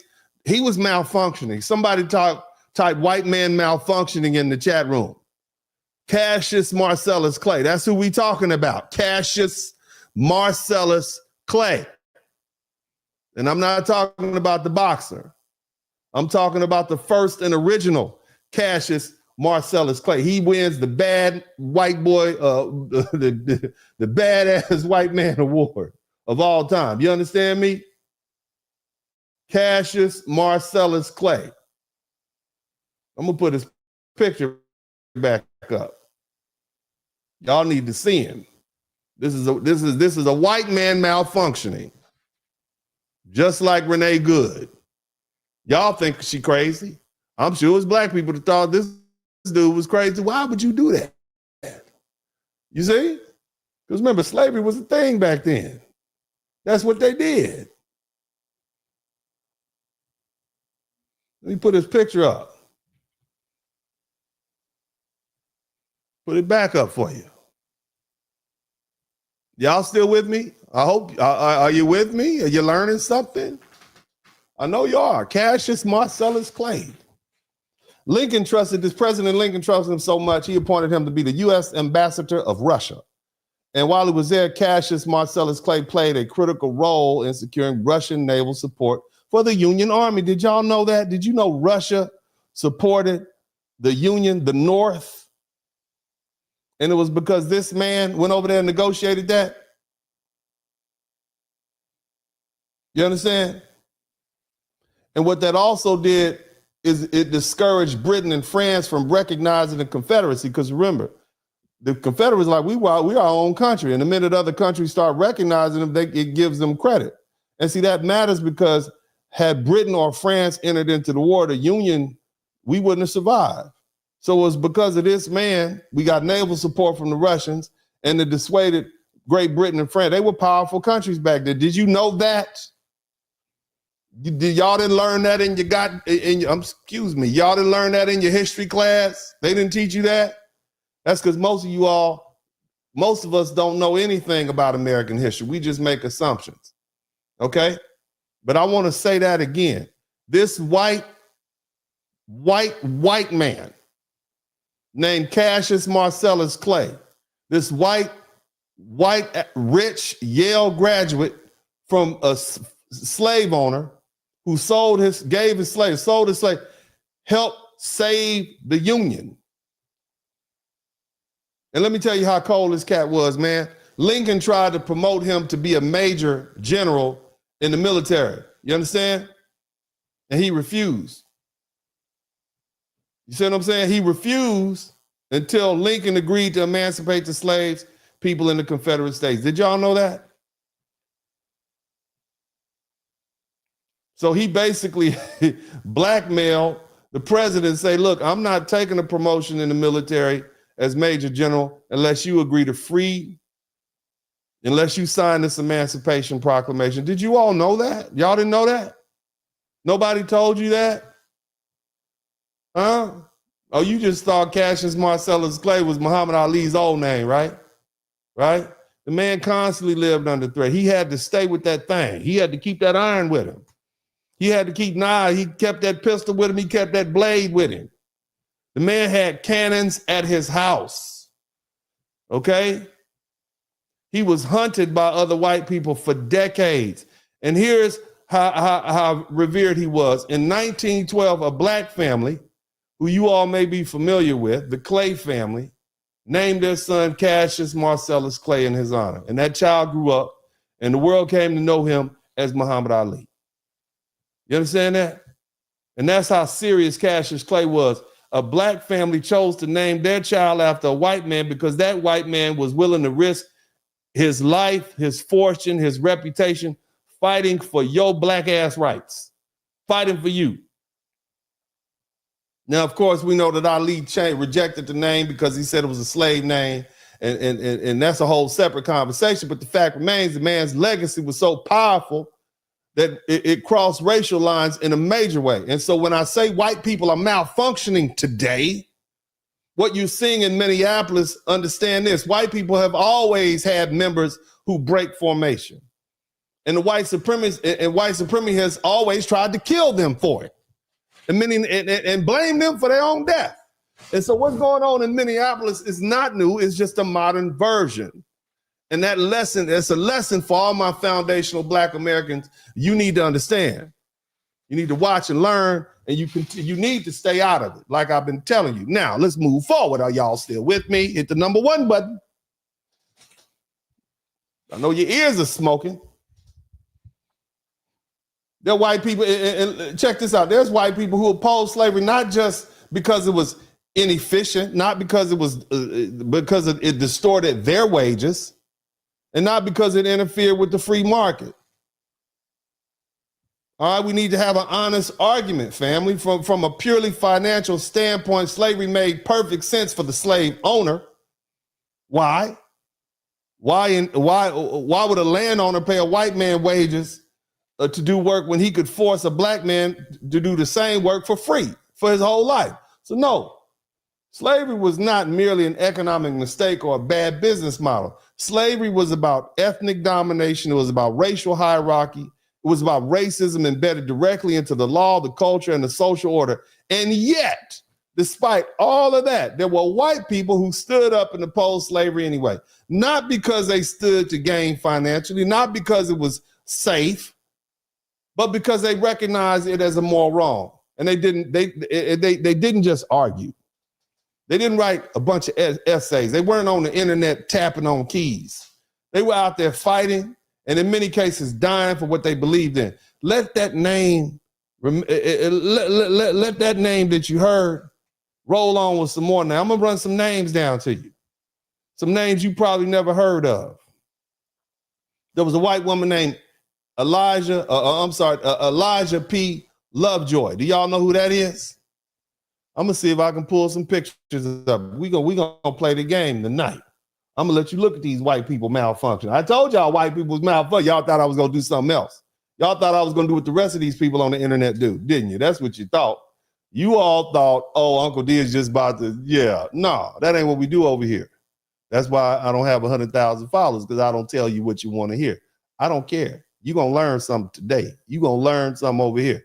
Elijah P. Lovejoy. Here's another white man. Look at him. Very white. Okay? Elijah Parrish Lovejoy. Let me see if I can get a better picture. It's right there. There he is. Look at him. Very white. He was an abolitionist. He was a he was a journalist. He was a minister. He published this. The man was born in 1837. Let me get a better picture of him for you. Very white. Now here's the cold part about it. He published an anti-slavery newspaper in Missouri. Anybody who lives in Missouri knows Missouri is the northernmost Confederate state there. Missouri is probably as racist as Mississippi. Okay? And publishing an anti-slavery newspaper in Missouri at that was a death wish. But he refused to stop. He refused to be intimidated. He was malfunctioning. Somebody typed malfunctioning in the chat room. And guess what happened to him? They murdered him. He was murdered by pro-slavery. A whole white mob murdered him while he was defending his press in Alton, Illinois, because he had another press over there. He had another paper over there. Understand this clearly. He was killed by white people for opposing slavery. You understand?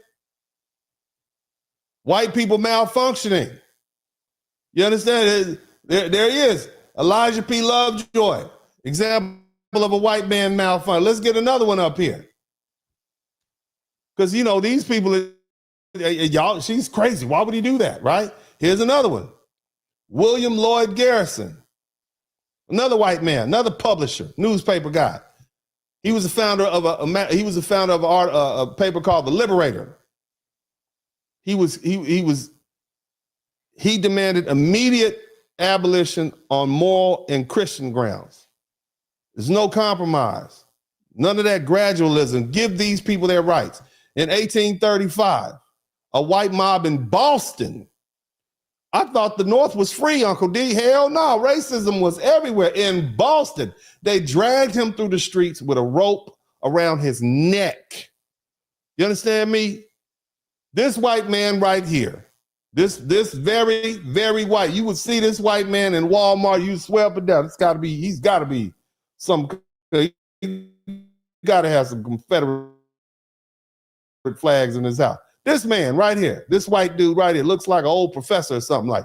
They dragged him through the streets of Boston with a rope around his neck, and he barely escaped with his life. What was his crime? He called slavery a sin. This is another white man malfunctioning.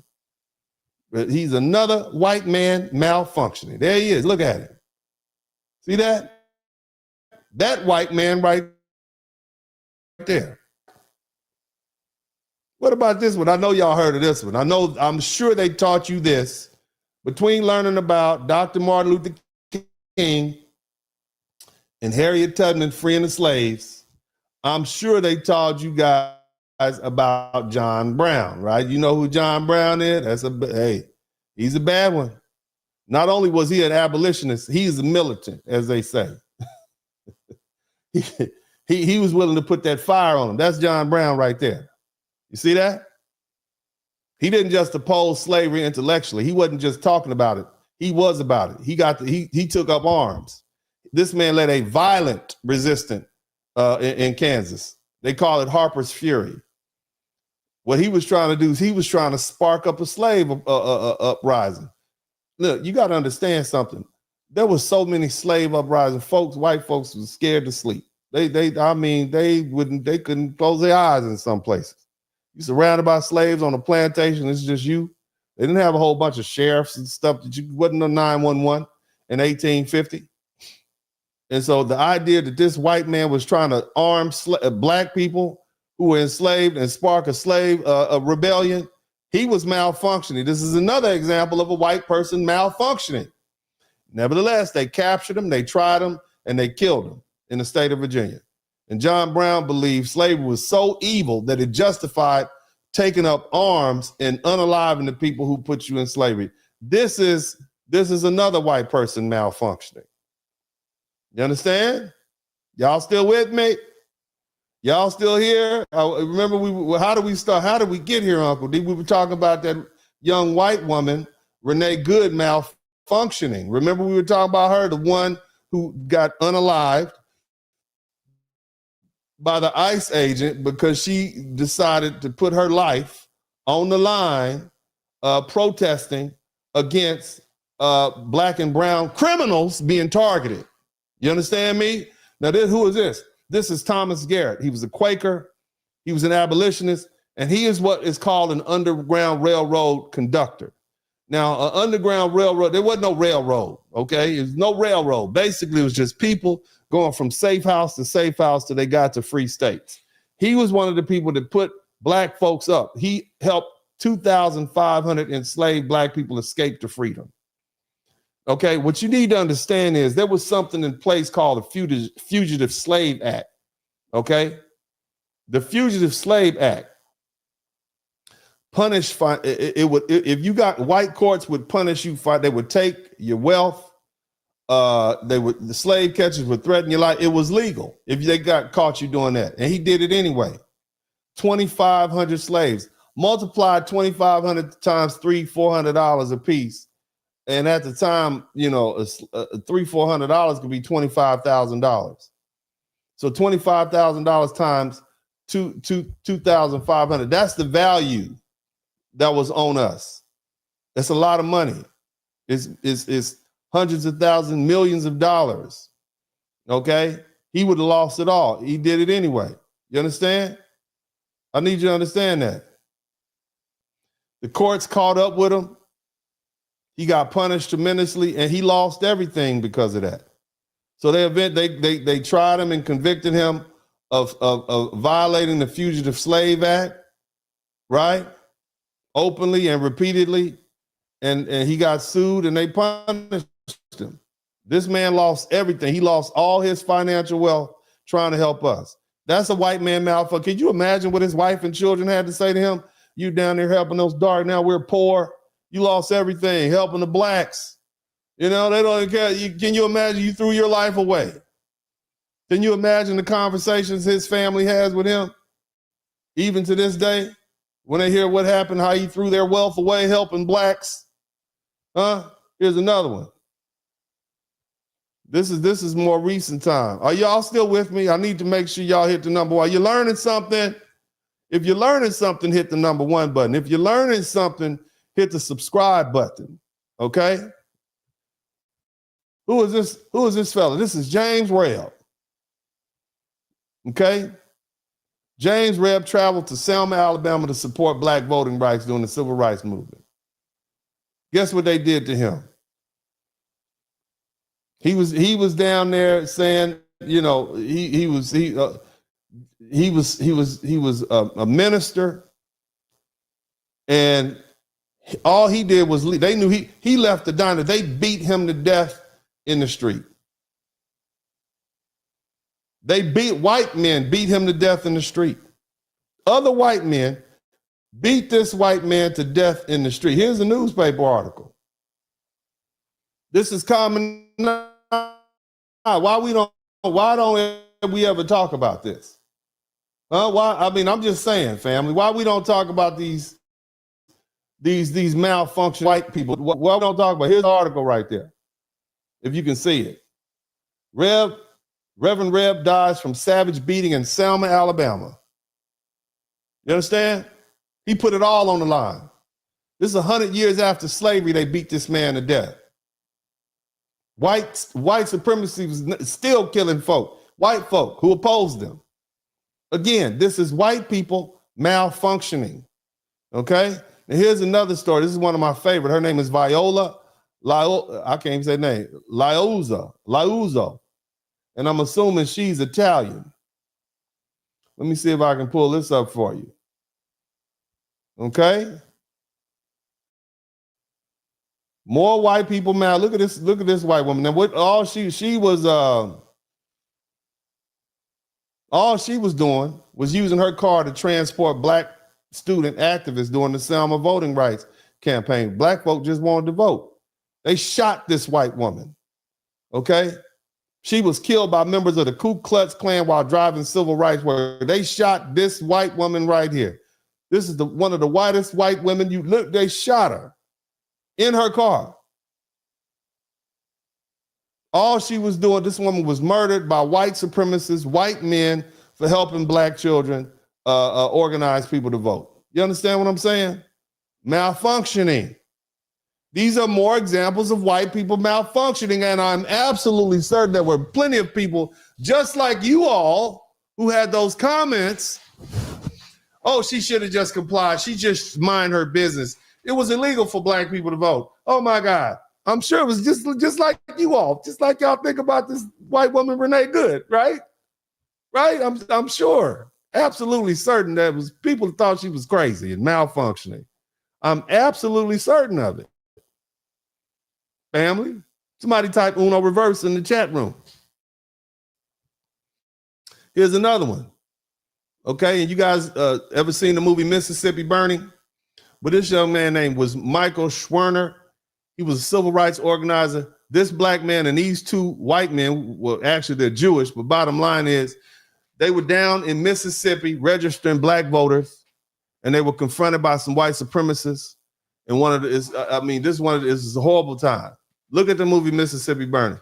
These two white men and that young black man were murdered by the KKK with cooperation from the local law enforcement, the white law enforcement. They were targeted because he was a white man helping black people. You understand me? And the other man next to him is Andrew Good, and he was also a college student. He was joined with Schwerner. So here's the thing. All right, let me get on back, y'all. I'm just saying. Okay, these people were not killed by black Americans. They were punished by white supremacists, by white people for breaking from it. Okay, so when you see white people today clashing with the state or the federal government, protesting enforcement and breaking the law in the name of conscience, understand something important. This is not new.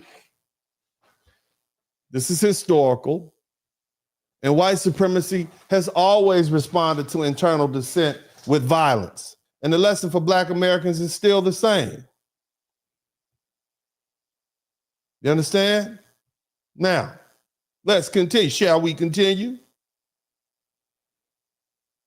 See, it's not just their lives that these white folks are willing to put on the line. They're willing to sacrifice their reputations, their careers, their wealth, their social standing. And see, that's the part that gets conveniently let out. Let me put this white woman back up that y'all been roasting, that y'all saying she's stupid, because she's out there defending black people who she feel are legally being targeted by racist law enforcement. Let me get this white woman back up here that you all got so much to say about today. Praise God. Yes, Lord, I'm doing the Lord's work today. I feel it myself. Let's go ahead and y'all, let's go ahead and put your hit spot. Somebody type Uno reverse in the chat room. Let's go ahead and put this up here. Hit the number 1 button. Do you see her? Y'all said she's crazy. Why would this white woman take her children out there and risk her life? Y'all sound like some of the most racist white people I've ever heard before. She deserved that. Look at her history. Black people. Y'all had a whole lot to say about this Renee Nicole Good, didn't you? You did. She's stupid. She should have stopped Brazil. Y'all sound just like the racists. Somebody type Uno reverse in the chat room. If you're mad, hit the like button. If you're mad, hit the like button. Now that we understand what we're talking about, Huh? We yeah.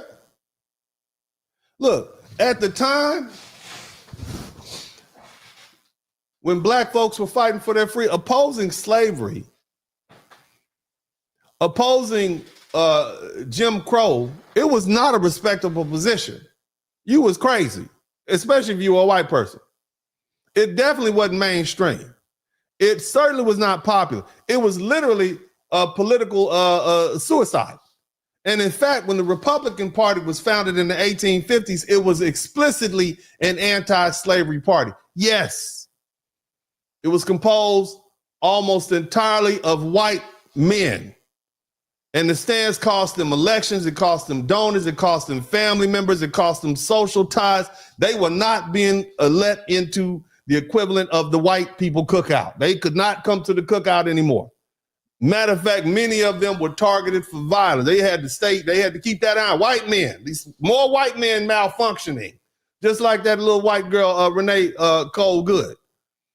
The newspapers called them traitors. They called them stupid. They called them everything but the child of God. Southern states just banned their literature. You had politicians losing their careers, their livelihoods, because they opposed the expansion of slavery. That's how serious it was.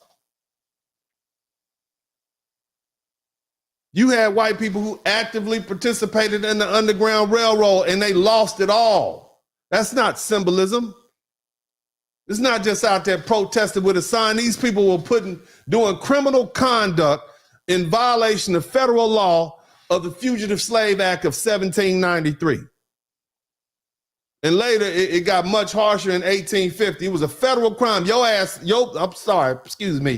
behind was going to jail. If you harbored a fugitive slave, which means if you let one in, if you gave him some food, if you assisted him in any way, you gave him a piece of clothing, a plate of a walking stick. If you gave him food, shelter, transportation, or guidance, if you told him to go left, that's a violation. Saying, and here's the cold part. If they refused to snitch and cooperate with the slave catchers, that was also a violation. This is what white people did. White people malfunctioning. This is what they did. For y'all black behinds. The U.S. Marshal, the federal government. The federal government was legally required to hunt black people in free states. You couldn't run to New York. You couldn't run to New Jersey, Massachusetts, Virginia. They could go get you up there. The federal agency. And I'm sure there was white people out there saying, the feds are coming, just like it's white people saying, the ICE is coming right now.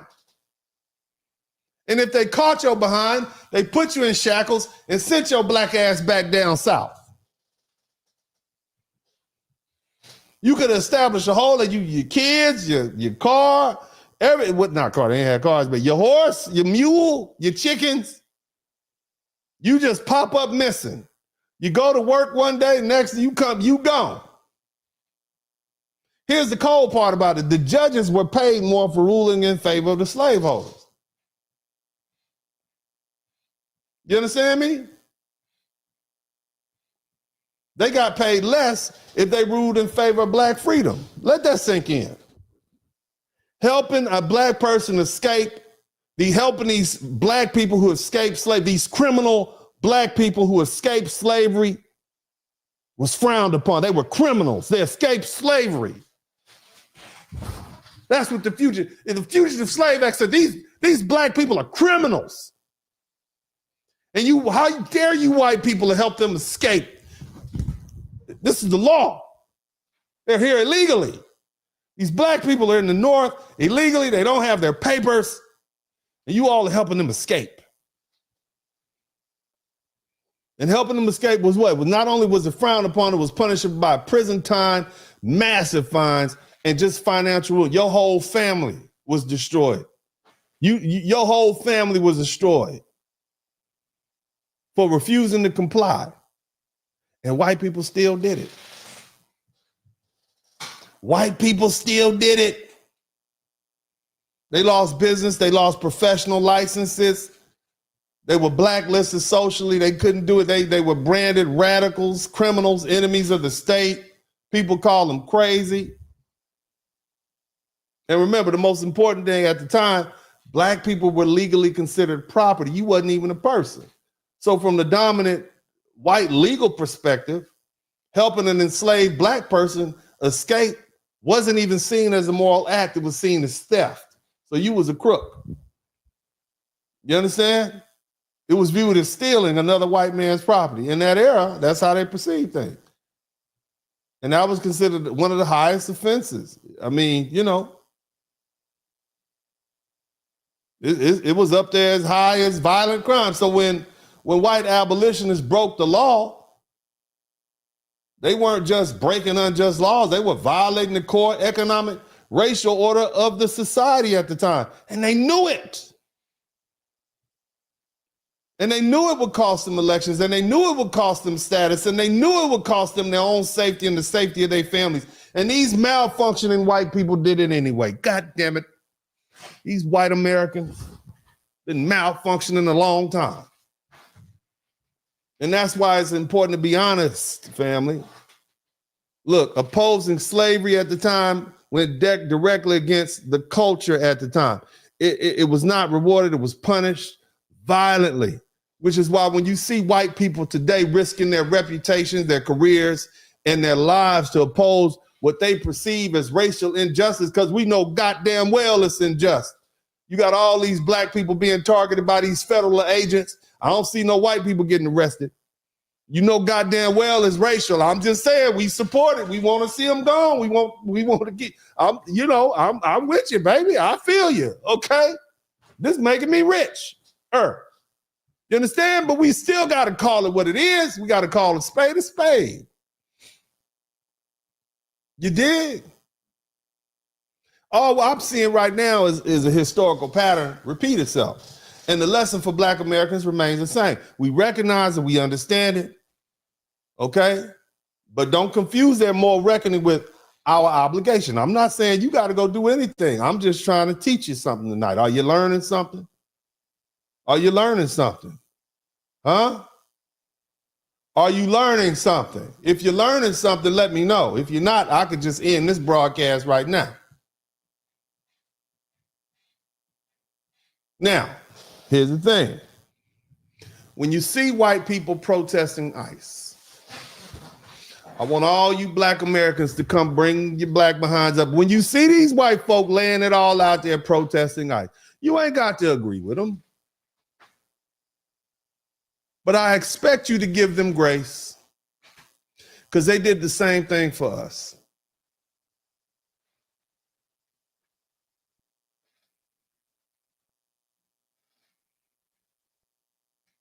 You understand me?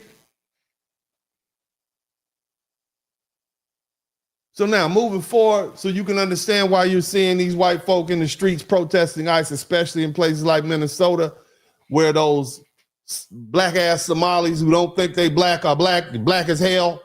Shout out to all you black ass Somalians out there who don't think you're black. You're black as hell. Okay? Nevertheless, white people see you as black. We see you as black. You the only ones that don't see yourself as black. Nevertheless, when you see these white folk out there, especially in Minnesota, protesting against these federal agents targeting these black immigrants, this isn't random. This isn't even unprecedented. This is not even unfamiliar. So you see the case of Renee Nicole Good, and we talked about that earlier. Renee Good was a 37-year-old white woman, a U.S. citizen, a mama. You know, she was a poet. In fact, she was a widow. Okay, her husband died. She didn't basically, y'all was like, oh no, she's just, I don't know, she's just, her husband. She's a widow. All of them, she got widow with kids. She's a mama. Y'all don't date single mothers anyway. So she had to get a woman, right?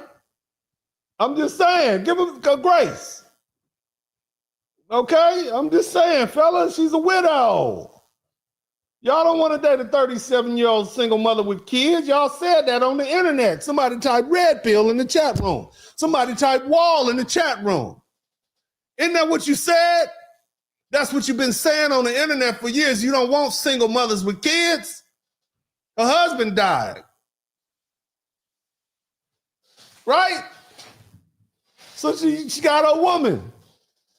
She's an English teacher, you know?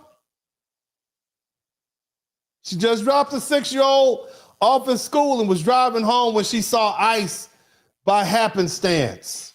She saw ICE in Minneapolis and she felt compelled to do something.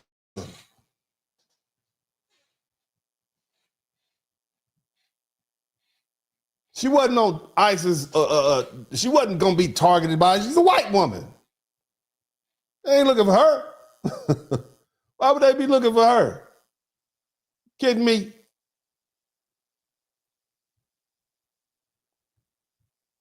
Now she says she's not a legal observer, right? I'm not saying. She wasn't charged with any crime. But she got shot. She got shot in the driver's seat of her car, and the federal officials claimed that the shooting was self-defense. Somebody thought it was self-defense. The police officers did their own investigation. The law enforcement agencies did their own investigation, and they came to the determination they were not at fault. The officer has been put on administrative duty until the full and final investigation is complete. We ask the public not to jump to any conclusions, let all the evidence come in. However, we've already determined within a matter of 12 hours that the officer wasn't at fault, right? In fact, the officer said it was self-defense, and he alleges she attempted to flee and possibly strike the officer with her car. And of course, he went to the hospital and he had internal bleeding because, gosh, right? Shout out to April Thompson. What? Of course, yeah, you got to go to the hospital. Of course, we know cops never make things up, ever. Cops have never feigned injuries. We've never seen a cop fake an injury after a shooting to garner sympathy. We've never seen that, ever. You black folks have never seen cops fake like, oh yeah, he bit me or he scratched me. Look at this huge, 3mm scratch on my face. That's why I had to put a cap in his black behind. You've never seen police officers do that. Come on, where we at? Support the blue. Isn't that what we were saying earlier in the first hour of this broadcast? Support the blue? Huh? Anyway, y'all seen the videos. You can determine for yourself what the facts are. Okay? But I think we all can agree that this white woman was malfunctioning, right? Just like some of those other white people we was talking about, right? Huh? Right? And now you got white folk who are saying, no. So she's got vigils being held for it. You got more protests being erupted. Federal buildings are being surrounded. White people, other white people who are malfunctioning are flooding the streets. All right? And the cops are hitting them with tear gas. White people throwing tear gas at other white people. There's a 6-month-old baby who got exposed to tear gas and ended up in the hospital. Now I want to pause because see, here's where perspective matters. We as Black Americans, we've seen this movie before, haven't we? Right? Right? I just told y'all about the white people who are breaking the law and being disrupt and confronting federal authorities when their conscience tells them something is wrong. That's not new to us, right? Didn't y'all just hear the history lesson that I gave? The white abolitionists broke the law for your black behind. The civil rights allies broke the law for your black behinds. The white clergy broke the law for your black behinds. The white students died for you. They violated the Fugitive Slave Act, which is federal law. They violated the segregation laws, which is state law. They violated order in the name of justice, and many of them paid the ultimate price with their lives. So when you see white people today protesting ICE, blocking streets, confronting agents, risking arrest, risking escalation, give them grace. Not because you agree with them. Not because you plan on joining them, but because historically This is what it looks like when white people decide to confront their own racist system. That doesn't mean it's our job to be out there. That doesn't mean we should absorb the risk. It means we recognize the pattern, and Renee Good believes she was doing the right thing. And her family describes her as compassionate, as deeply moral, as guided by faith, and committed to kindness. She died as a result of confronting a confrontation with the state. And that story, that white conscience colliding with the state power, is as old as America. So yes, give them grace. But also understand this clearly. And I want you to hear me if you don't hear anything else. This is white people dealing with white power. This is white people correcting white people. And Black Americans have already paid more than enough blood for this nation. And we can acknowledge their sacrifice without volunteering ours. And that distinction matters. Look, all my well-meaning white people, that's not always a good thing. And this is where people get uncomfortable. You're about to get uncomfortable. Somebody type uncomfortable in the chat room. See, some people have a problem, not with compassion, but with who compassion is being extended to. And that's where the phrase well-meaning becomes dangerous. Listen, sometimes well-meaning is not a virtue. Shout out to all the well-meaning white people. Somebody type well-meaning in the chat room. Sometimes well-meaning is not a virtue. Sometimes it's a failure of judgment. This is where people stop listening. But this is also where the facts matter. See, the kind of Black and brown people that they're fighting to protect from racist targeting, a lot of white people are judging Black Americans because we don't want to get involved with these protests. They see our refusal to march, to block streets, or confront ICE as moral fair. They try to compound that judgment by trying to draw corollaries between the civil rights movement, our fight for dignity and citizenship and survival in a country we built, and what the illegal criminal aliens are dealing with today, along with what white activists are facing standing up for them. And see, that comparison is offensive to Black people. I think I can speak for most Black. It's offensive, isn't it? Because it collapses our history, our sacrifice, our status as people who have been here for centuries into the same category as people who just arrived and in many cases have committed serious and heinous crimes. And see, our struggle was about ending legalized racial terror against a foundational population, i.e. foundational Black Americans that built and defended this country, our country. And so trying to equate that with the current immigration fight and shaming Black Americans for not joining it, that's not solidarity, that's disrespectful. Now, ICE just released that the Minnesota officials didn't want this to come out, okay? But what ICE did is they released some information. And, Uncle D has, I got it for you. I'm going to always give it to you, whether you want it or not. You're going to look at it over here. You're going to see it. I'm going to let you see it. Okay, these are the Black and brown people. I want you to see the Black and brown people that these well-meaning white folk like Renee Good are protesting on behalf of, racist as it may be. Okay, it's still racist, but these are the people. Okay, can y'all see that? Hit the number one button. Let me know you can see it clearly. Are you learning something? Are you learning something? If you learn something, I should earn something. But more important, I need you to hit that like button, okay? Now look, we're not talking about vibes. It's not rumors. This is the list. So according to ICE, these individuals were living freely in Minnesota despite these serious felony convictions and long-standing final deportations order.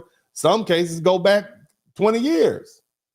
And so we're not talking about traffic violations. We're not talking about paperwork errors. We are talking about hardened, violent felons. And here's the facts. I want you to look at these cats right here, left to right. Okay, this dude, I can't even say the name, Sheridan Pavilion. This man is from he's a Laotian national. He is a convicted sexual crime. He's convicted sex crimes against kids.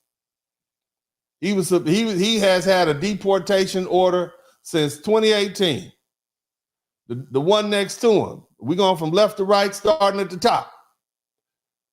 Tao Vang, another Laotian national, convicted of sex assault of minor and child exploitation and deportation order since 2006. Look, YouTube, I'm talking about legal criminal matters right now. Please don't demonetize this channel, YouTube. We are talking about criminal activity, okay? And so don't demonetize this. Normally, this is a family-friendly show, but we got to do what we got to do tonight. So this other fella, Chong Vu, a Laotian national, convicted of rape and kidnapping of a minor. This is the top three. They still think about that. This is who was running around Minnesota. The deportation order, he's been supposed to be gone in 2004. The one next to him, Guy Yang, another Laotian national, convicted of rape, aggravated assault with a weapon and strangulation. He's supposed to be deported during the Obama years in 2012. Here's another one. Next to him, this is just the top six.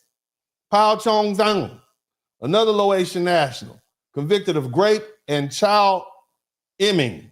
Okay? The deportation order since 2003. The one next to him, we still on the top row.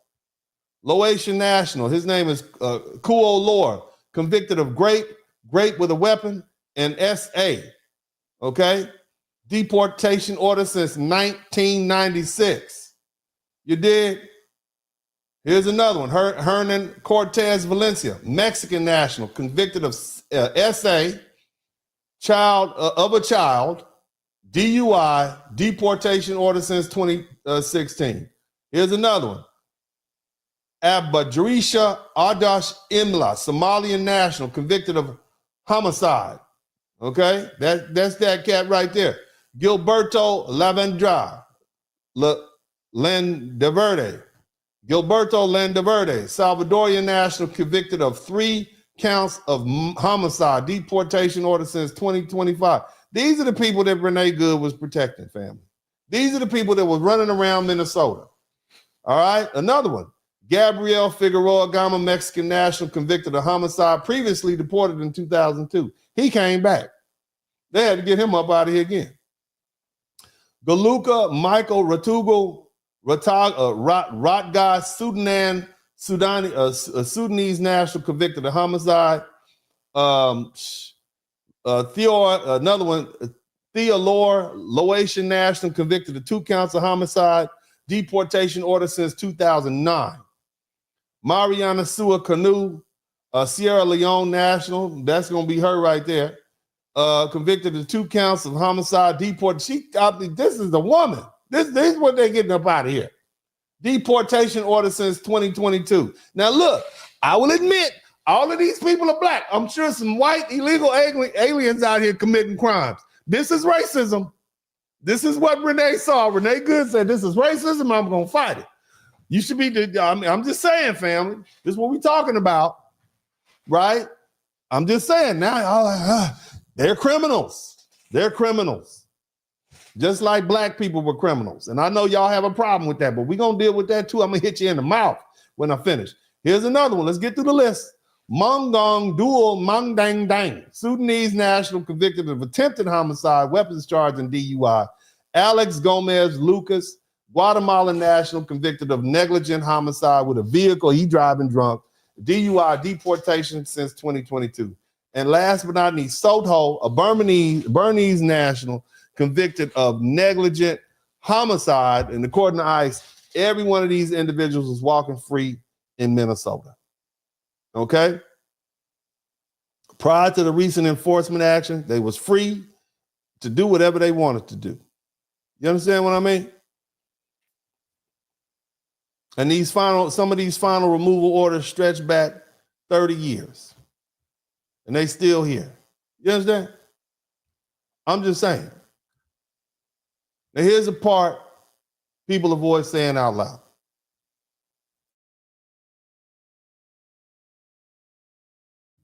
Huh?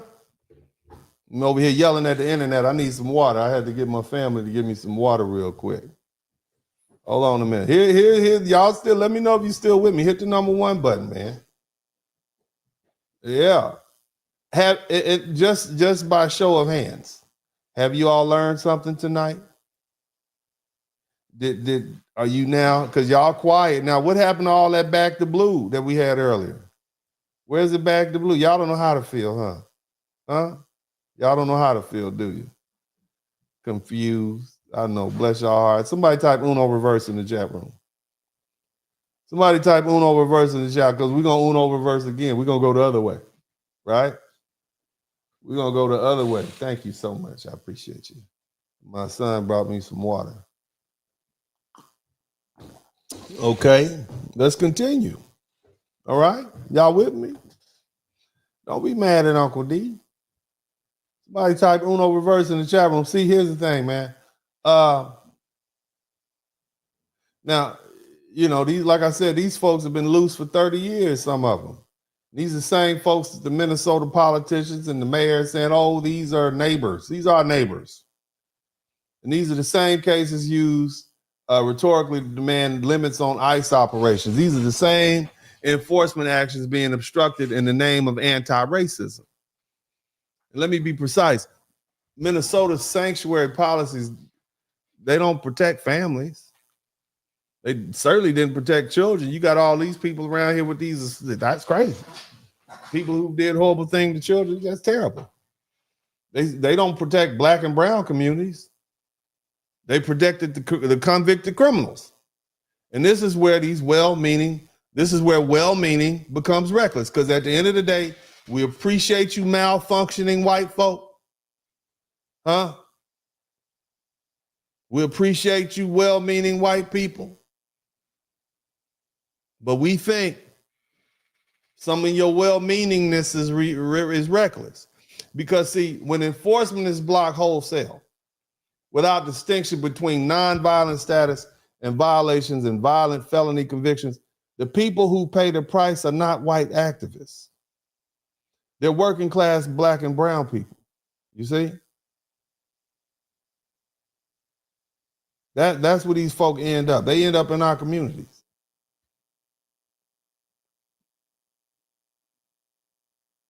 You understand? Where do you think they live? They're not living in a rich neighborhood. They're released and recycled. You understand what I'm saying?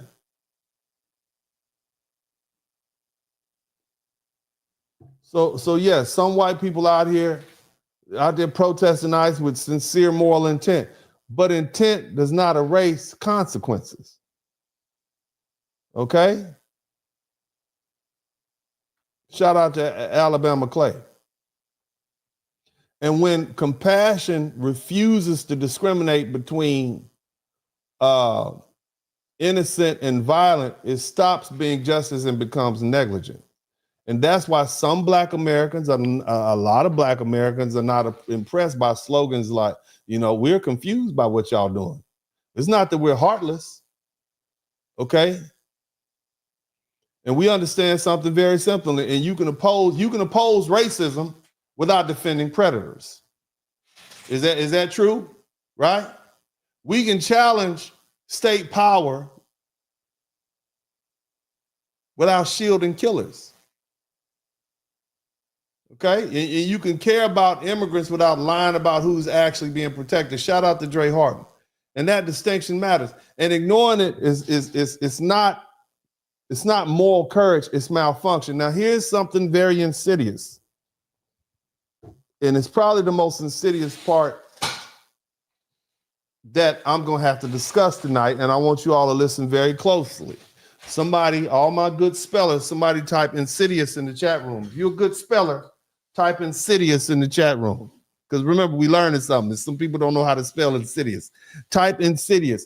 The most insidious aspect of what we're watching right now is this, and I want you to listen very carefully.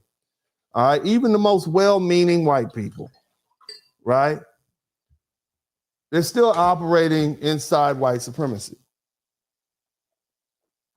They may reject the brutality. They may protect a protest against the optics. They don't like to see people being rounded up and sent. No, I get that. And they oppose the violence, but they have not escaped the worldview that it imposes upon them. And see, here's the thing. Black leadership, going way back, whether we talk about El-Hajj Malik El-Shabazz, Dr. King, the Honorable Thurgood Marshall, whether they're talking about the Honorable Elijah Muhammad, okay? Brother Thurgood, he understood as a lawyer. Dr. King came to it reluctantly. Brother Malcolm said it plainly. And Elijah Muhammad never pretended otherwise. They all arrived at the same conclusion. White liberals and white allies still believe black people are inherently criminal and incapable of governing themselves. And they just express it differently. And here's how it's showing up today. Come on, I'm gonna bring it home, all right? When these well-meaning white protesters go to the streets, they don't distinguish between enslaved black Americans fighting for freedom, black American citizens asserting civil rights, and illegal immigrants who are convicted of violent criminal. To them, it's the same category. Why? Because under white supremacist logic, blackness itself equals criminality. And that's the quiet part.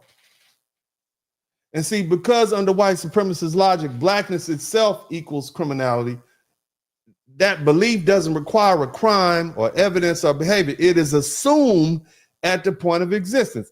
It is why black people are treated as suspects before being treated as citizens. When innocence has to be proven rather than presumed, and this is why our presence alone is often framed as a threat. And see, this logic is baked into the policing, sentencing, media narratives, and public policy. And where black communities are over-policed, overcharged, and over-incarcerated while being underprotected. That's why that happens. And it's why a black child is seen as older and more dangerous. That's where your Tamir Rice came in. It's why a black woman is less deserving of health care or even credibility. And it's why a black man is deemed as inherently violent. And this framework doesn't use it to just justify punishment, okay? After the fact, it's rationalized, okay? It's why we have to deal with the surveillance and the control and the preemptive force before anything happens. And, you know, even when white people believe they're being progressive or protective, they often still operate inside the same assumption, collapsing black identity into criminality and treating harm to us as expected, routine, or inevitable. And this is the quiet engine of white supremacy, not just hatred, but the normalization of black guilt. See, black people are offended. We're offended when we're compared to these criminal aliens. Y'all are mad. How dare Uncle D? He said, context, Uncle D, context. These people are criminals. We wasn't criminals. We was fighting for freedom. Right? Y'all were mad about that, right? About an hour ago. But that's from our perspective as black people. We never did anything we believe was criminal. But to them, to these brainwashed white folk who've been subjected to white supremacy for hundreds of years, we all the same. Escaping slavery was not a crime to us. It was survival.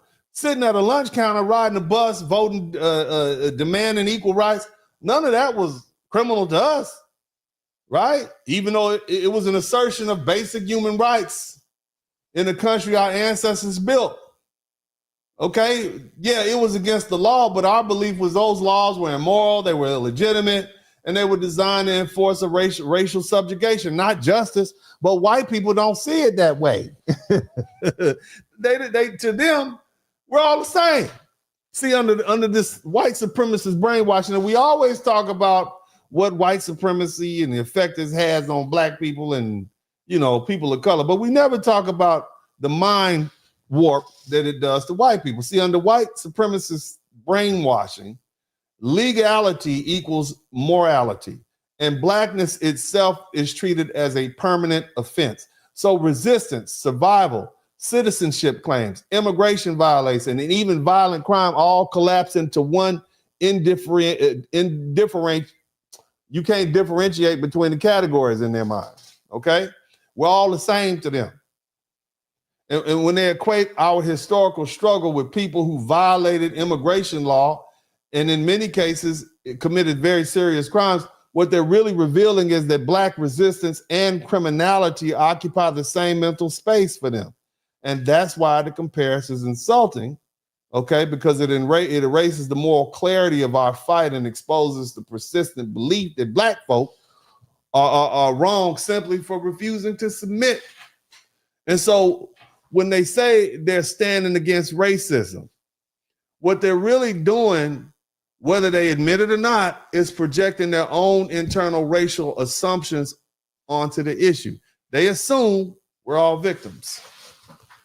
They assume we're all powerless. They assume we're all objects that need to be rescued. And we need that great white savior. Okay? All right. And then the other thing is they assume that we are all fundamentally suspect. And that's why they lump us together. Whether we're talking about fugitive slaves, civil rights activists, or whether we're talking about illegal immigrants who are convicted rapists, murderers, and child predators, they don't see any difference because they never truly saw you as different. And see, family, that's not solidarity. That's infantilization.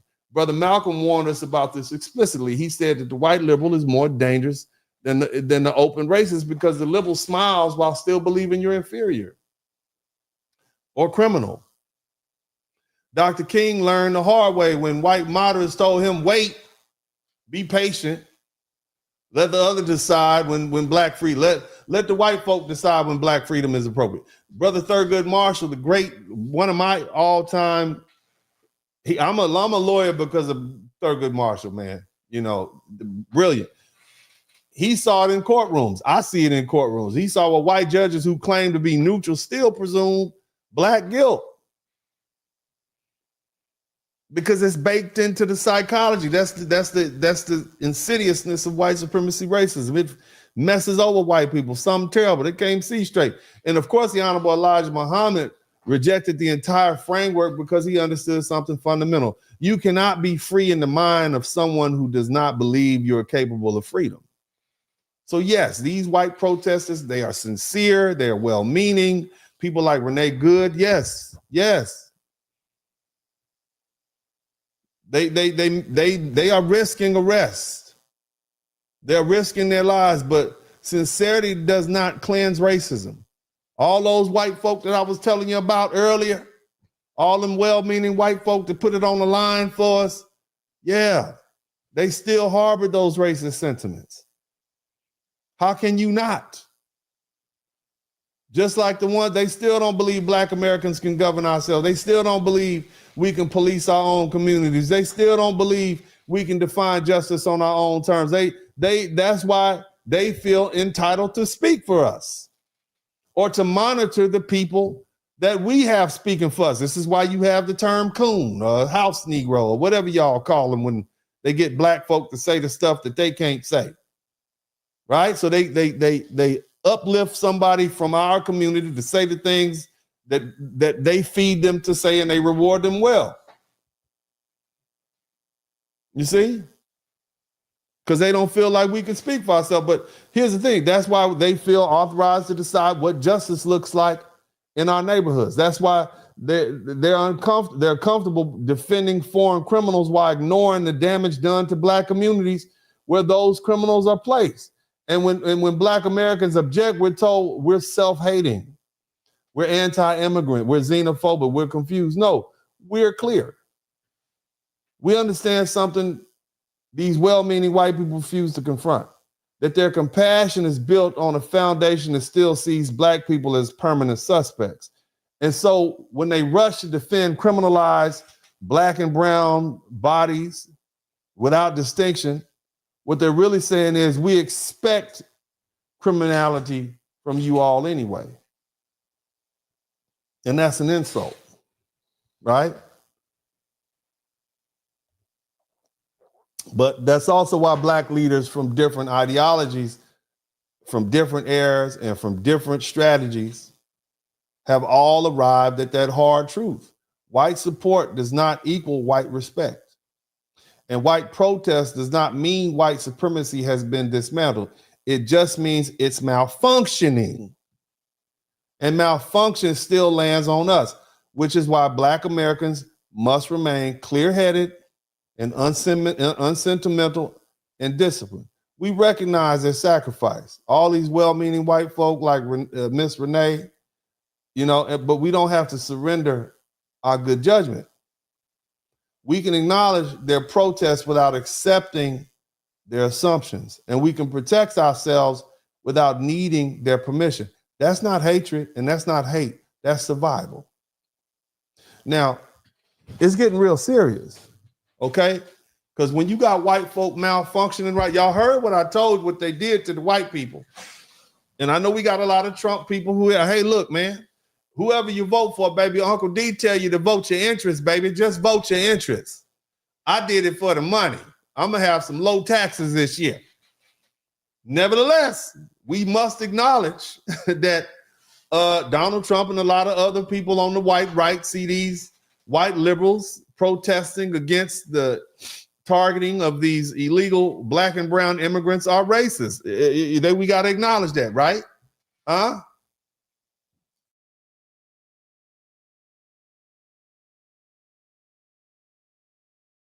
We see it for what it is, right? And so now you hearing Donald Trump considering invoking something called the Insurrection Act. We're going to learn something. Okay? A lot of people are reacting emotionally without understanding what that actually means. So let's slow down for a minute. We're going to deal with some facts. So y'all still with me? Y'all want me to stop? I got stuff to do tomorrow, but I want to try to get this in because I want you to learn something. Okay? The Insurrection Act. 1792, we had just become a country, okay? What it does is it gives the president authority to deploy the United States military or federalized National Guards into the United States, into our land, and like they're gonna be in your backyard. All right, and under what grounds? When civil order breaks down, or should I say when ordinary law enforcement can't handle an insurrection. The federal law gives the president to put troops in there. And see, here's the thing. There's something called the Posse Comitatus Act. And our founder said, we don't ever want you to put the federal government, we don't ever want you to put troops in it's illegal for you to put troops on American soil, period. They can't do it. You can't deploy them nope, we're not doing it. Okay. And so they had something called the Posse Comitatus Act, but this Insurrection Act is an exception to that, okay? Again, the Posse Comitatus Act basically says it normally keeps military out of domestic policing. In plain English, this law exists for moments when the states decide this order has crossed the line into rebellion, okay? And we looking at systematic obstruction. And under the statute, the president can act if the state either asks for assistance, okay, if there's unlawful assemblies, okay, or it's impossible for the federal courts to enforce it, or when the domestic violence deprives people of their constitutional rights. And so state authorities, are when they're unwilling to do it, the president steps in, okay? Now, Donald Trump, in my opinion, and I'm going to give you my legal opinion, Donald Trump would be justified. And here's the cold part about it. The Supreme Court has already ruled and settled this a long time ago in the cases Martin v. Mott of 1827. The determination of when that threshold is crossed is solely in the hands of the president. Okay. And now, so the question we should be at is Donald Trump, would he be justified in sending federal troops to to Minneapolis? Well, let's analyze that. Okay. You got federal law enforcement who are being physically attacked and obstructed in Minneapolis. You had one stop where an ICE agent was ambushed and assaulted with a snow shovel. They was beating his butt with a snow shovel. All right. And he was forced to discharge his weapon for self-defense after his life was threatened. You understand? They've been you got the Department of Homeland Security. They're surrounding their vehicles. They're hurling projectiles. They're creating conditions where law enforcement can't safely conduct lawful operations, and you got to break down the law and order. And they can't enforce federal law under ordinary means. So what does that? So what does that Insurrection Act say? Under the Insurrection Act, when federal officers are assaulted, obstructed, or prevented from carrying out their duties, and the civilian authorities, like up in Minnesota, they can't maintain control. The president has the constitutional and statutory authority to deploy federal troops or National Guard units to restore order and protect the rule of law. And that's exactly the scenarios you see unfolding right now. Because you got these local leaders, they refuse to rein in their people. And you see the violence escalating. Now that brings me back to 1992 when I was 18 years old in South Central, when the Rodney King uprising was popping off. And what people don't tell you, what never makes it into sanitized documentaries, is that once the National Guard and the military hit the streets, the rules change immediately. Okay, people didn't just get arrested, family. People got shot, people got killed, people got disappeared. It's about 1,000 people right now who are from South Central LA. We don't know where they were, and it's over 30 years later. A lot of folks went into the system and they never came out. And those of us who lived through it understand something others don't. History doesn't repeat itself, but it does have a shadow. And once that shadow shows up, there's no rewinding it. Now, that's what these protesters need to understand. And these are not rubber bullets and protest chants anymore. If the Insurrection Act is evoked, these are real rifles, these are real ammunition, these are real prison cells and real federal charges people are going to be facing. And interfering with a federal agent isn't just civil disobedience. At this point, it's a felony, obstruction, assault on a federal officer, and conspiracy. And you looking at a minimum of 10 years. And those, look, 120 months. You got 120. And those records are permanent. That's your life is derailed. And the stakes just went through the roof. And historically, this law has been used about 30 times. This is not something new. George Washington used it. Lincoln used it. Grant used it against the Klan. Eisenhower, Kennedy used it to force desegregation in white southern states who defied federal authority. And George H.W. Bush used it in 1992 in L.A. to collapse when L.A. collapsed into chaos and the local authorities lost control. And the pattern is always the same. When the mobs overwhelm law enforcement and federal authority is openly defied, the federal government escalates. They're not going to negotiate. They're coming to contain.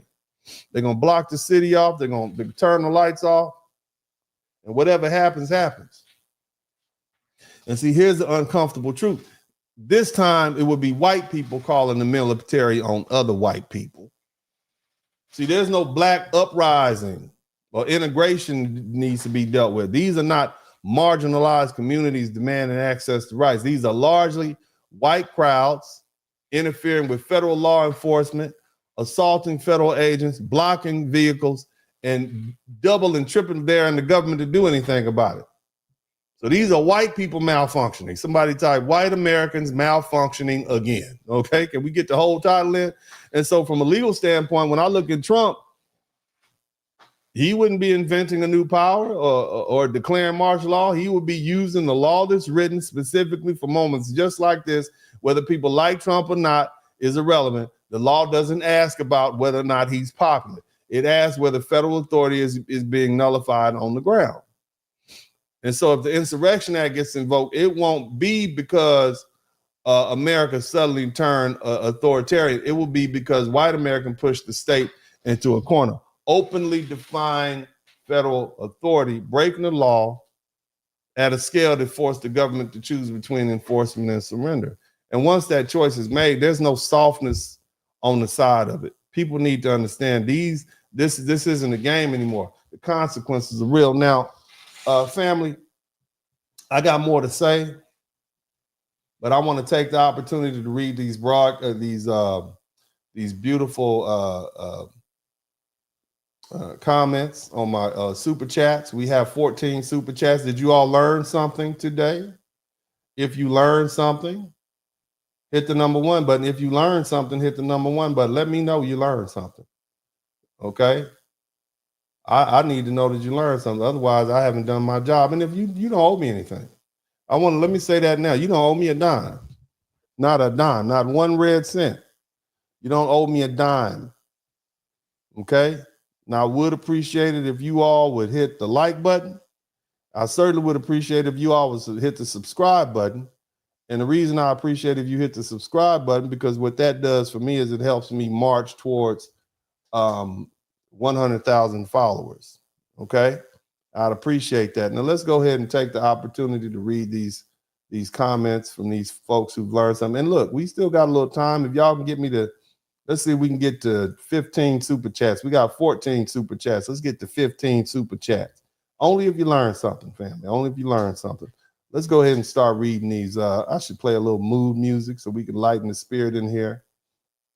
I know I took y'all on the roller coaster. Somebody type Uno reverse in the chat room. Somebody type Uno reverse in the chat room. And excuse my language, but I'm very passionate about certain things. And hypocrisy is something that I truly detest. And when I hear it from my own people, it's important for me. We very vulnerable people at all times. But let's go ahead and dig into this. Patrick Allen said, if you get rid of illegals, the pay rates will go up dramatically for simple fact that illegals are here and they're paying them very little. So the pay rates were very low because of it. Yeah, you're right, brother. We stand to benefit from seeing them gone, but we still can acknowledge the fact that the targeting of black and brown illegal immigrants, even though they're criminal immigrants, ignoring the white folk and what they do, you know, as illegal immigrants, is still racially targeted. We can peep that out, okay?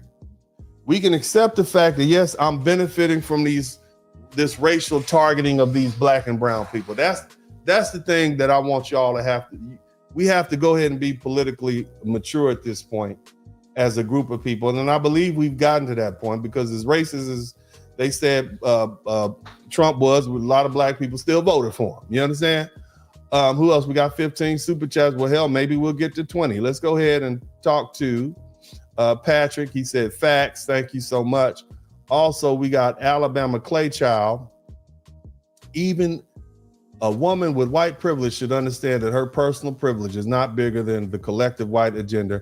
Her white arrogance was her mistake. Yeah, white people are malfunctioning. That's what the whole broad, but this is not the first time these white people who have white privilege. Remember, I told you about Cassius Marcellus Clay, the famous senator. The man went to Yale. He was the upper elite. He was friends with the president. He was malfunctioning. A rich white landowner was malfunctioning. Okay, way back in the 1840s. Okay, so it is what it is. This is white people malfunction, but it's not new to us. I just want us to understand the historical context. So let's go ahead to the next. Thank you so much for the super chat. My man Dre Harden, Miss Minnesota ain't our issue. Takia Young and Keith Porter are, and it's been silent about them from Black Congressman Jarvis Crockett. Yeah, that doesn't serve their interest. We got 16 super chats. Maybe we'll get to 20. That'll be plenty. Dre Harden said this: Miss Minnesota was campaigning for attention and got elected. All right, thank you so much. Downrange for Uncle D, we need a different ID for all immigrants and their offspring. Example, Ethiopia has a yellow colored ID for all immigrants. As FBA and Heritage Americans, this will help with delineation. So here's the problem with that. There are a lot of Jewish people who have ancestors who were forced to wear the Star of David during, the Nazi occupation of Germany, and that's gonna throw up red flags. Different, because after you differentiate between people, what's next? You see? So just something to think. When do you stop? I'm just saying, family. Are we gonna be America, or are we gonna be something else? All right, because it's a slippery slope. But anyway, thank you so much for your comment. Crystal Watson 4470 super sticker. Black, thank you for that. Black by design, I learn, you earn. So what? Hey man, look, I appreciate anybody, man. If you learn something, I've done my job. I'm not gonna be on here begging. This is not my primary source of income, but I do spend a lot of time giving you all quality, and you should pay for quality. If you want quality, you got to pay for it. At the point where I'm making more money doing YouTube than I'm doing law, I'm still practice law, but I'm gonna pass my law firm over to my son, who's working his way through college right now. But and I'll do this full time, and I would turn this into a whole beautiful broadcast. It'd be something you can look on in years to come and say this is brilliant. But thank you so much, family. I appreciate you. We got 16 super chats. Let's get it to 20 if you want to, but only if you earn something. April Thompson, thank you so much. 5154. I learned something, Uncle. Thank you, baby girl. Appreciate you. GCLA, thank you for the $20 super sticker. Good looking out. Thank you so much. Alabama Claychild B1, courageously deciding to put your life on the line for personal convictions against terrorized, innocent enslaved can't be compared to paid agitator expecting to praise in the U.S. media and no personal harm for criminals being sent to their home. We kind of addressed that, but you kind of collapsed that down into one thing. You understand what I'm saying? And I see why black people are offended. I explained why we would be offended by that. How dare you? Okay, but again, I explained white supremacy and their perception of black criminality also. We all criminals, okay? Just saying, let's deal with it. I mean, it's obvious. Just look at it. And the signs are there. Shout out to Dre Harden. It all was preventable by simple enforcing the law at the border before it intruded and grew. Yeah, but there's people that benefit from having all these immigrants in the country, man. There's money to be made. When you look down at the root of this problem, somebody's making a lot of money for being able to charge us for housing, being able to charge more for groceries. They get more, people have to buy more gas. There's more competition for everything. People getting rid. They can raise the prices. So just, look at it, man. Dre Harden, I see why you're a lawyer. You laid out a good argument, and Roper doped us. I roped y'all. I got y'all, didn't I? Y'all didn't see none of that coming. Somebody type Uno reverse in the chat room. Somebody type Uno. I got y'all. I got y'all. Good. I knew I was gonna get you, man. Shout out to you, Dre Harden. I love you guys. I truly do enjoy what I'm doing, man. But anyway, Sonjack 9694. FBI are being replaced by immigrant black and brown. Yeah, it's by design because y'all not acting right. You black Americans y'all are not acting right. We're gonna bring some more dark people over here that we can manipulate and will be beholden to us. But anyway, shout out to Patrick Allen. Subscribe since Kevin Sam. Good looking out, family. Thank you so much. Shout out to the late great Kevin Sam. Flowers Glow, like how you tied it all together and brought it home. Yeah, man, that's what I do, baby. Yeah, all right. So we got 16 super chats. Shout out to all the 16 people who decided to show me some appreciation for what you learned tonight. Thank you so much. Now, where are my folk at? I need to know all my people who contributed to the Cash App. Thank you for Toot Rev. Thank you so much. Thank you for Trent Ingram. Thank you so much for that $100. Thank you so much. I appreciate you. You're a champion. And shout out to Greg L. Thank you also. I appreciate you guys. Let's do this, man. Let's go ahead and wrap this thing up so you guys can be released for the evening, so you can be released from this 3-hour class. Thanks so much for the 16 super chats. Maybe we'll get to 20 before we finish. But either way, I'm going to go ahead and close this thing out because here's the thing. We're resting. All right. I want everybody in the chat room, all my black folks, all my foundational black Americans, type we're resting in the chat room. We're resting. Okay? We understand that there's been white people who've stood in the gap for us, even though we were considered illegal at some time, especially during the Fugitive Slave Act. Our mere presence in those free states was illegal. We get that. We understand. We get it. We're resting though. Now, I've said it before. Okay, we are resting. This is my advice to black people. Straight up, stay out of it. Whatever you personally feel about what's happening, whether you support ISIS efforts, shout out to Tanya Jones. We got 17. Let's get to 20. That'll be plenty. But look, like I said, whether you with it or not, whether you recognize that this enforcement is racially selective or not, whether you feel conflicted about the optics, okay? I need you to understand this clearly. This is white people breaking the law and interfering with white law enforcement. And historically, this is not new behavior. This is the same thing white people did for us during slavery. They did it during Reconstruction and during the Civil Rights Movement. White folk broke fugitive slave laws. White allies violated segregation laws. White students defied state authority. That was white people correcting other white people. And this is exactly what you're watching right now. This is white people business. And it's nothing to do with us. We have already spoken largely at the ballot box through policy preferences. Most of y'all voted for Kamala Harris anyway. You did what you had to do. We spoke. And here's another thing. We've sacrificed decades of sacrifice. And so what's happening in the streets right now is white Americans confronting the federal government, white politicians confronting federal authority, and white activists deciding which laws they will and will not tolerate being enforced. This is not our assignment. This is not our burden, and this is not our risk to absorb. Let me be blunt. We know how this ends for black people. When law enforcement escalates, when National Guard comes out, when the military gets mentioned, the hammer never falls evenly. Black bodies never treated as accidental participants. We're always treated as instigators and agitators and threats, even when we are just present. We just standing out here. So the smartest move, the discipline move, the survival move is to stay out of this. And we're not confused. And for all these people, we're not cowardly and we're not apathetic. What we are is experienced. We got PhDs in dealing with white people's racist bullshit.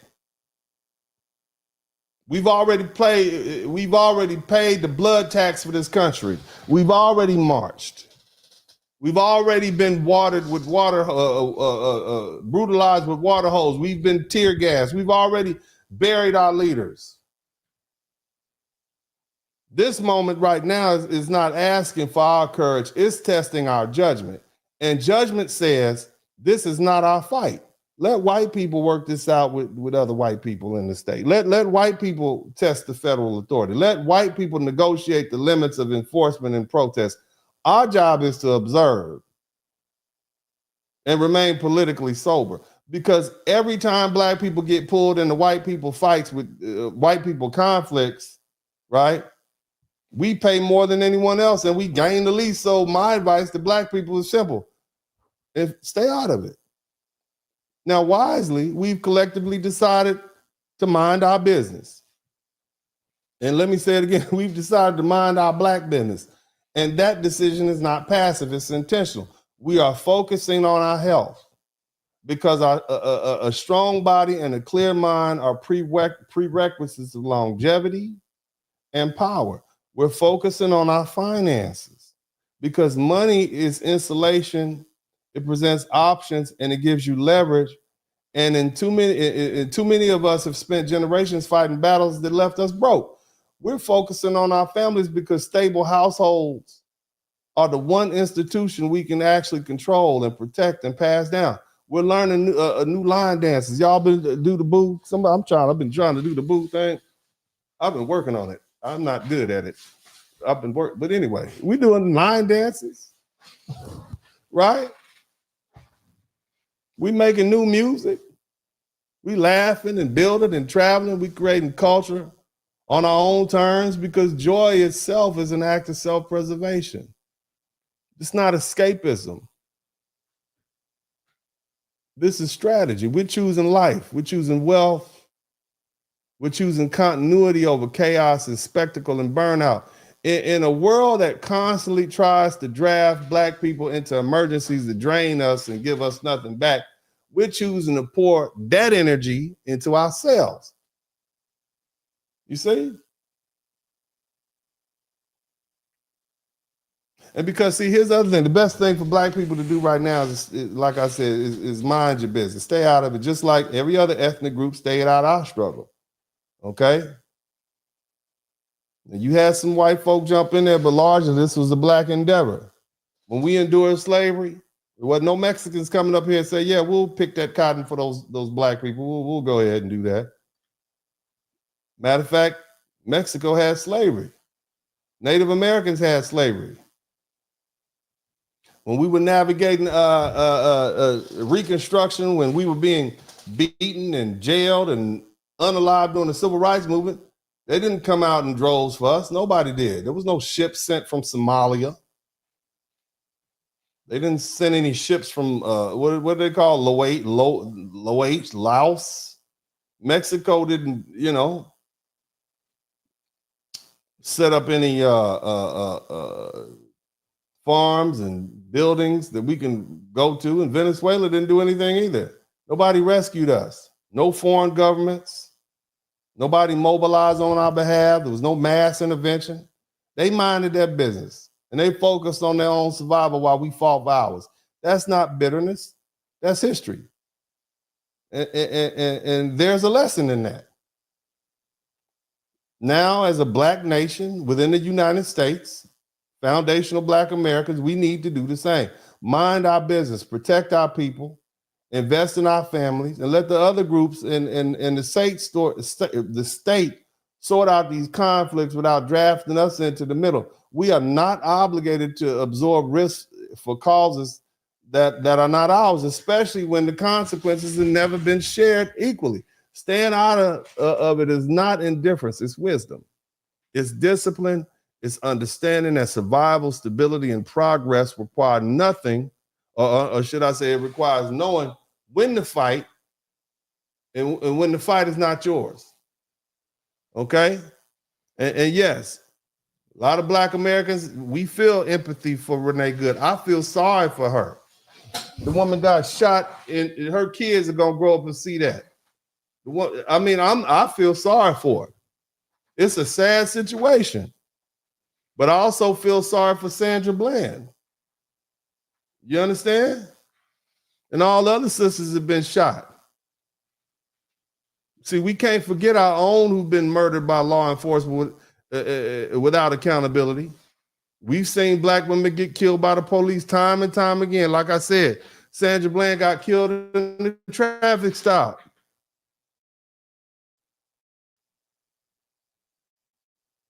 Breonna Taylor shot dead in her home while she was asleep. Rekia Boyd killed by an off-duty police officer.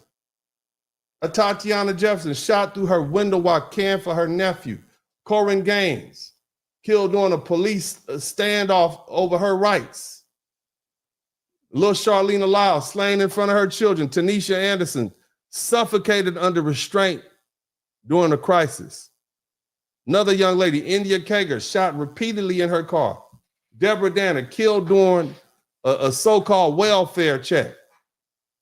And that's just the women. That's just the Black women. We can't forget George Floyd, but he wasn't the only one. What about Eric Garner? Selling loose cigarettes in front of a store in New York or Long Island. What about Michael Brown? They describe him as like some big bear. Tamir Rice, he was a baby. Philando Castile, this man has a license to carry a weapon. Before he even got a chance to pull his ID out, he was shot. Walter Scott, Freddie Gray. Man got his neck broke in the back of a truck. It's just been too many. You see? This is just, these sort of deaths have just become part of the lived reality of Black America. And now we're here about Renee Good, this 37-year-old Minnesota mother, fatally shot by ICE, you know, during a federal enforcement action. Under the circumstances, you know, to me, it remains contested as to whether the local, you know, to me, I'm looking at it, but, you know, I want to see all evidence.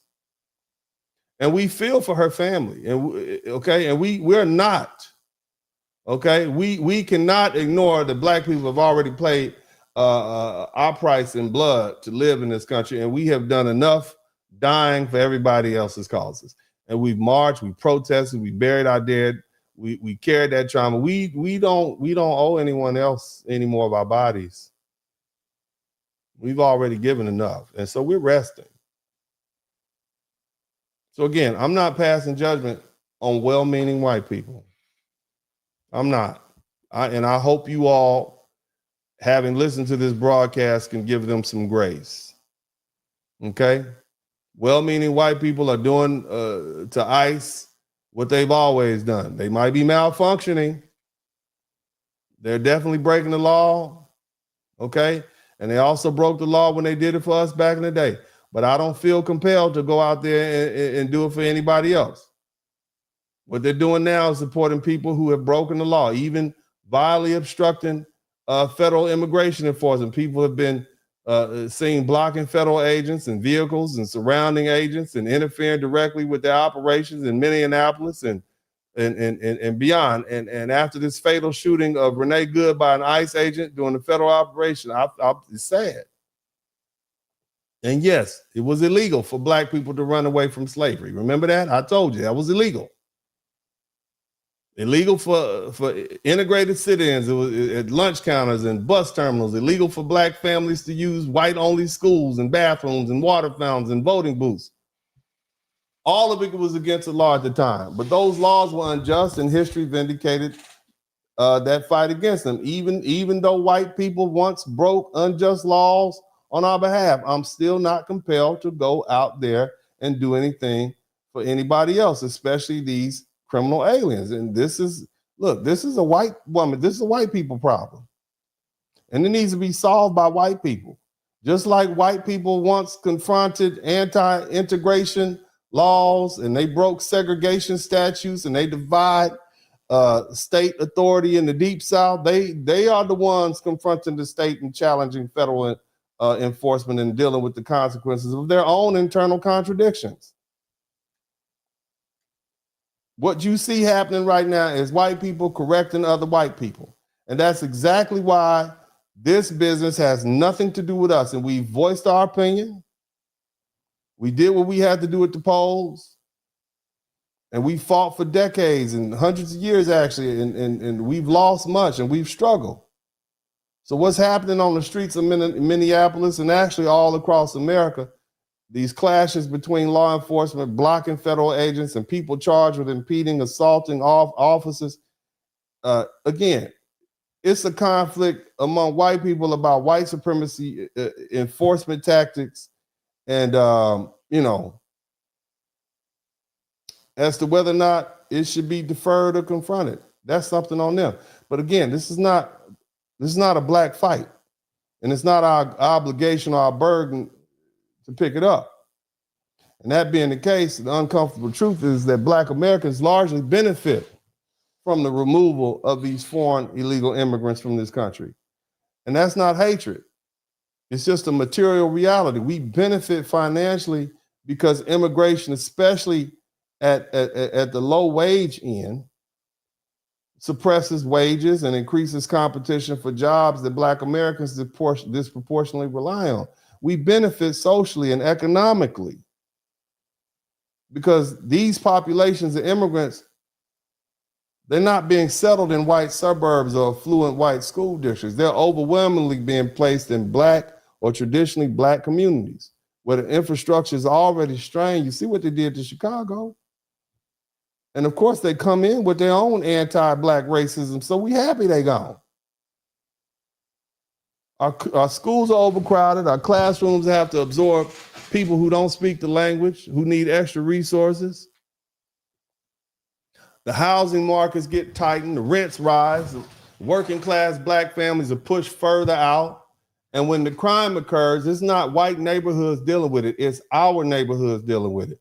And when the social services are overwhelmed, it's black communities absorbing the cost.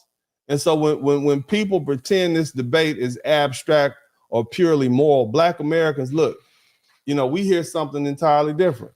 Once again, we're being asked to shoulder the consequences of policies designed without us for people who never live next door to the policymakers who want to champion these. And before anyone jumps in and says, how can you all not support immigrants when they're black immigrants? Let me stop y'all right there. I'm going to say this, and I'm going to give you ease on up out of here. I want to say this. I want y'all to hear me. I understand that the black immigrants are black. I can look at that. I can see that. Okay? But foundational black Americans are not immigrants. We're not volunteers. Okay? We're not newcomers. In fact, we're imports. You understand that? And this country was not built on immigrants in the way people casually say it was built. Immigrants built this country. No, this country was built by settlers and slaves. And the slaves were my ancestors. Not all of them, because we had black people who were here before that. But let me tell you who they weren't. They weren't recent Ethiopian or Somalian immigrants. They weren't recent newcoming Nigerians or Ghanaians. They weren't recent arrivals from South America or Asia. I'm talking about black people who have been here for 500 years plus, whose labor was stolen to build the wealth of this nation from the ground up. So don't insult me or my people by collapsing our history into someone else's journey. At the end of the day, these folks made a choice to come here. And if it wasn't them, maybe it was their parents. I don't know. Could have been their grandparents, whatever. They made a choice. However desperate or undesirable their situation was, it was still a choice. Foundational black Americans didn't have a choice. And that's the distinction that matters. So while I understand that some well-meaning white people feel compelled to fight this fight, I'm not knocking y'all for following your conscience. I'm also clear that this is not my fight, because at the end of the day, it's white people that made up the laws that brought slaves over here. And it's white people that created this immigration system. And it's white people that have benefited from this white supremacist racist system that now they have to watch target black and brown people, criminal or otherwise. So this is a white people fight. But what I am clear about is that this is not my fight. We've already had ours. We paid for it in chains and blood and lost generations. And now it's time for the rest. Shout out to all the black people, man.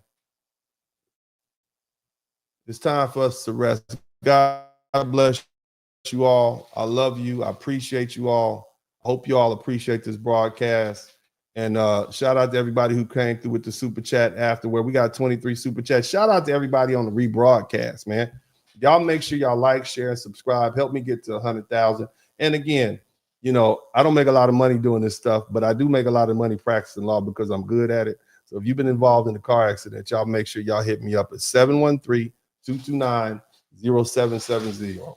That's 713-229-0770. I'm licensed in multiple states. I got friends all across the country that practice law that I trust and work with. So other than that, God bless you all. I love you. And as I always say at this time, I'm out.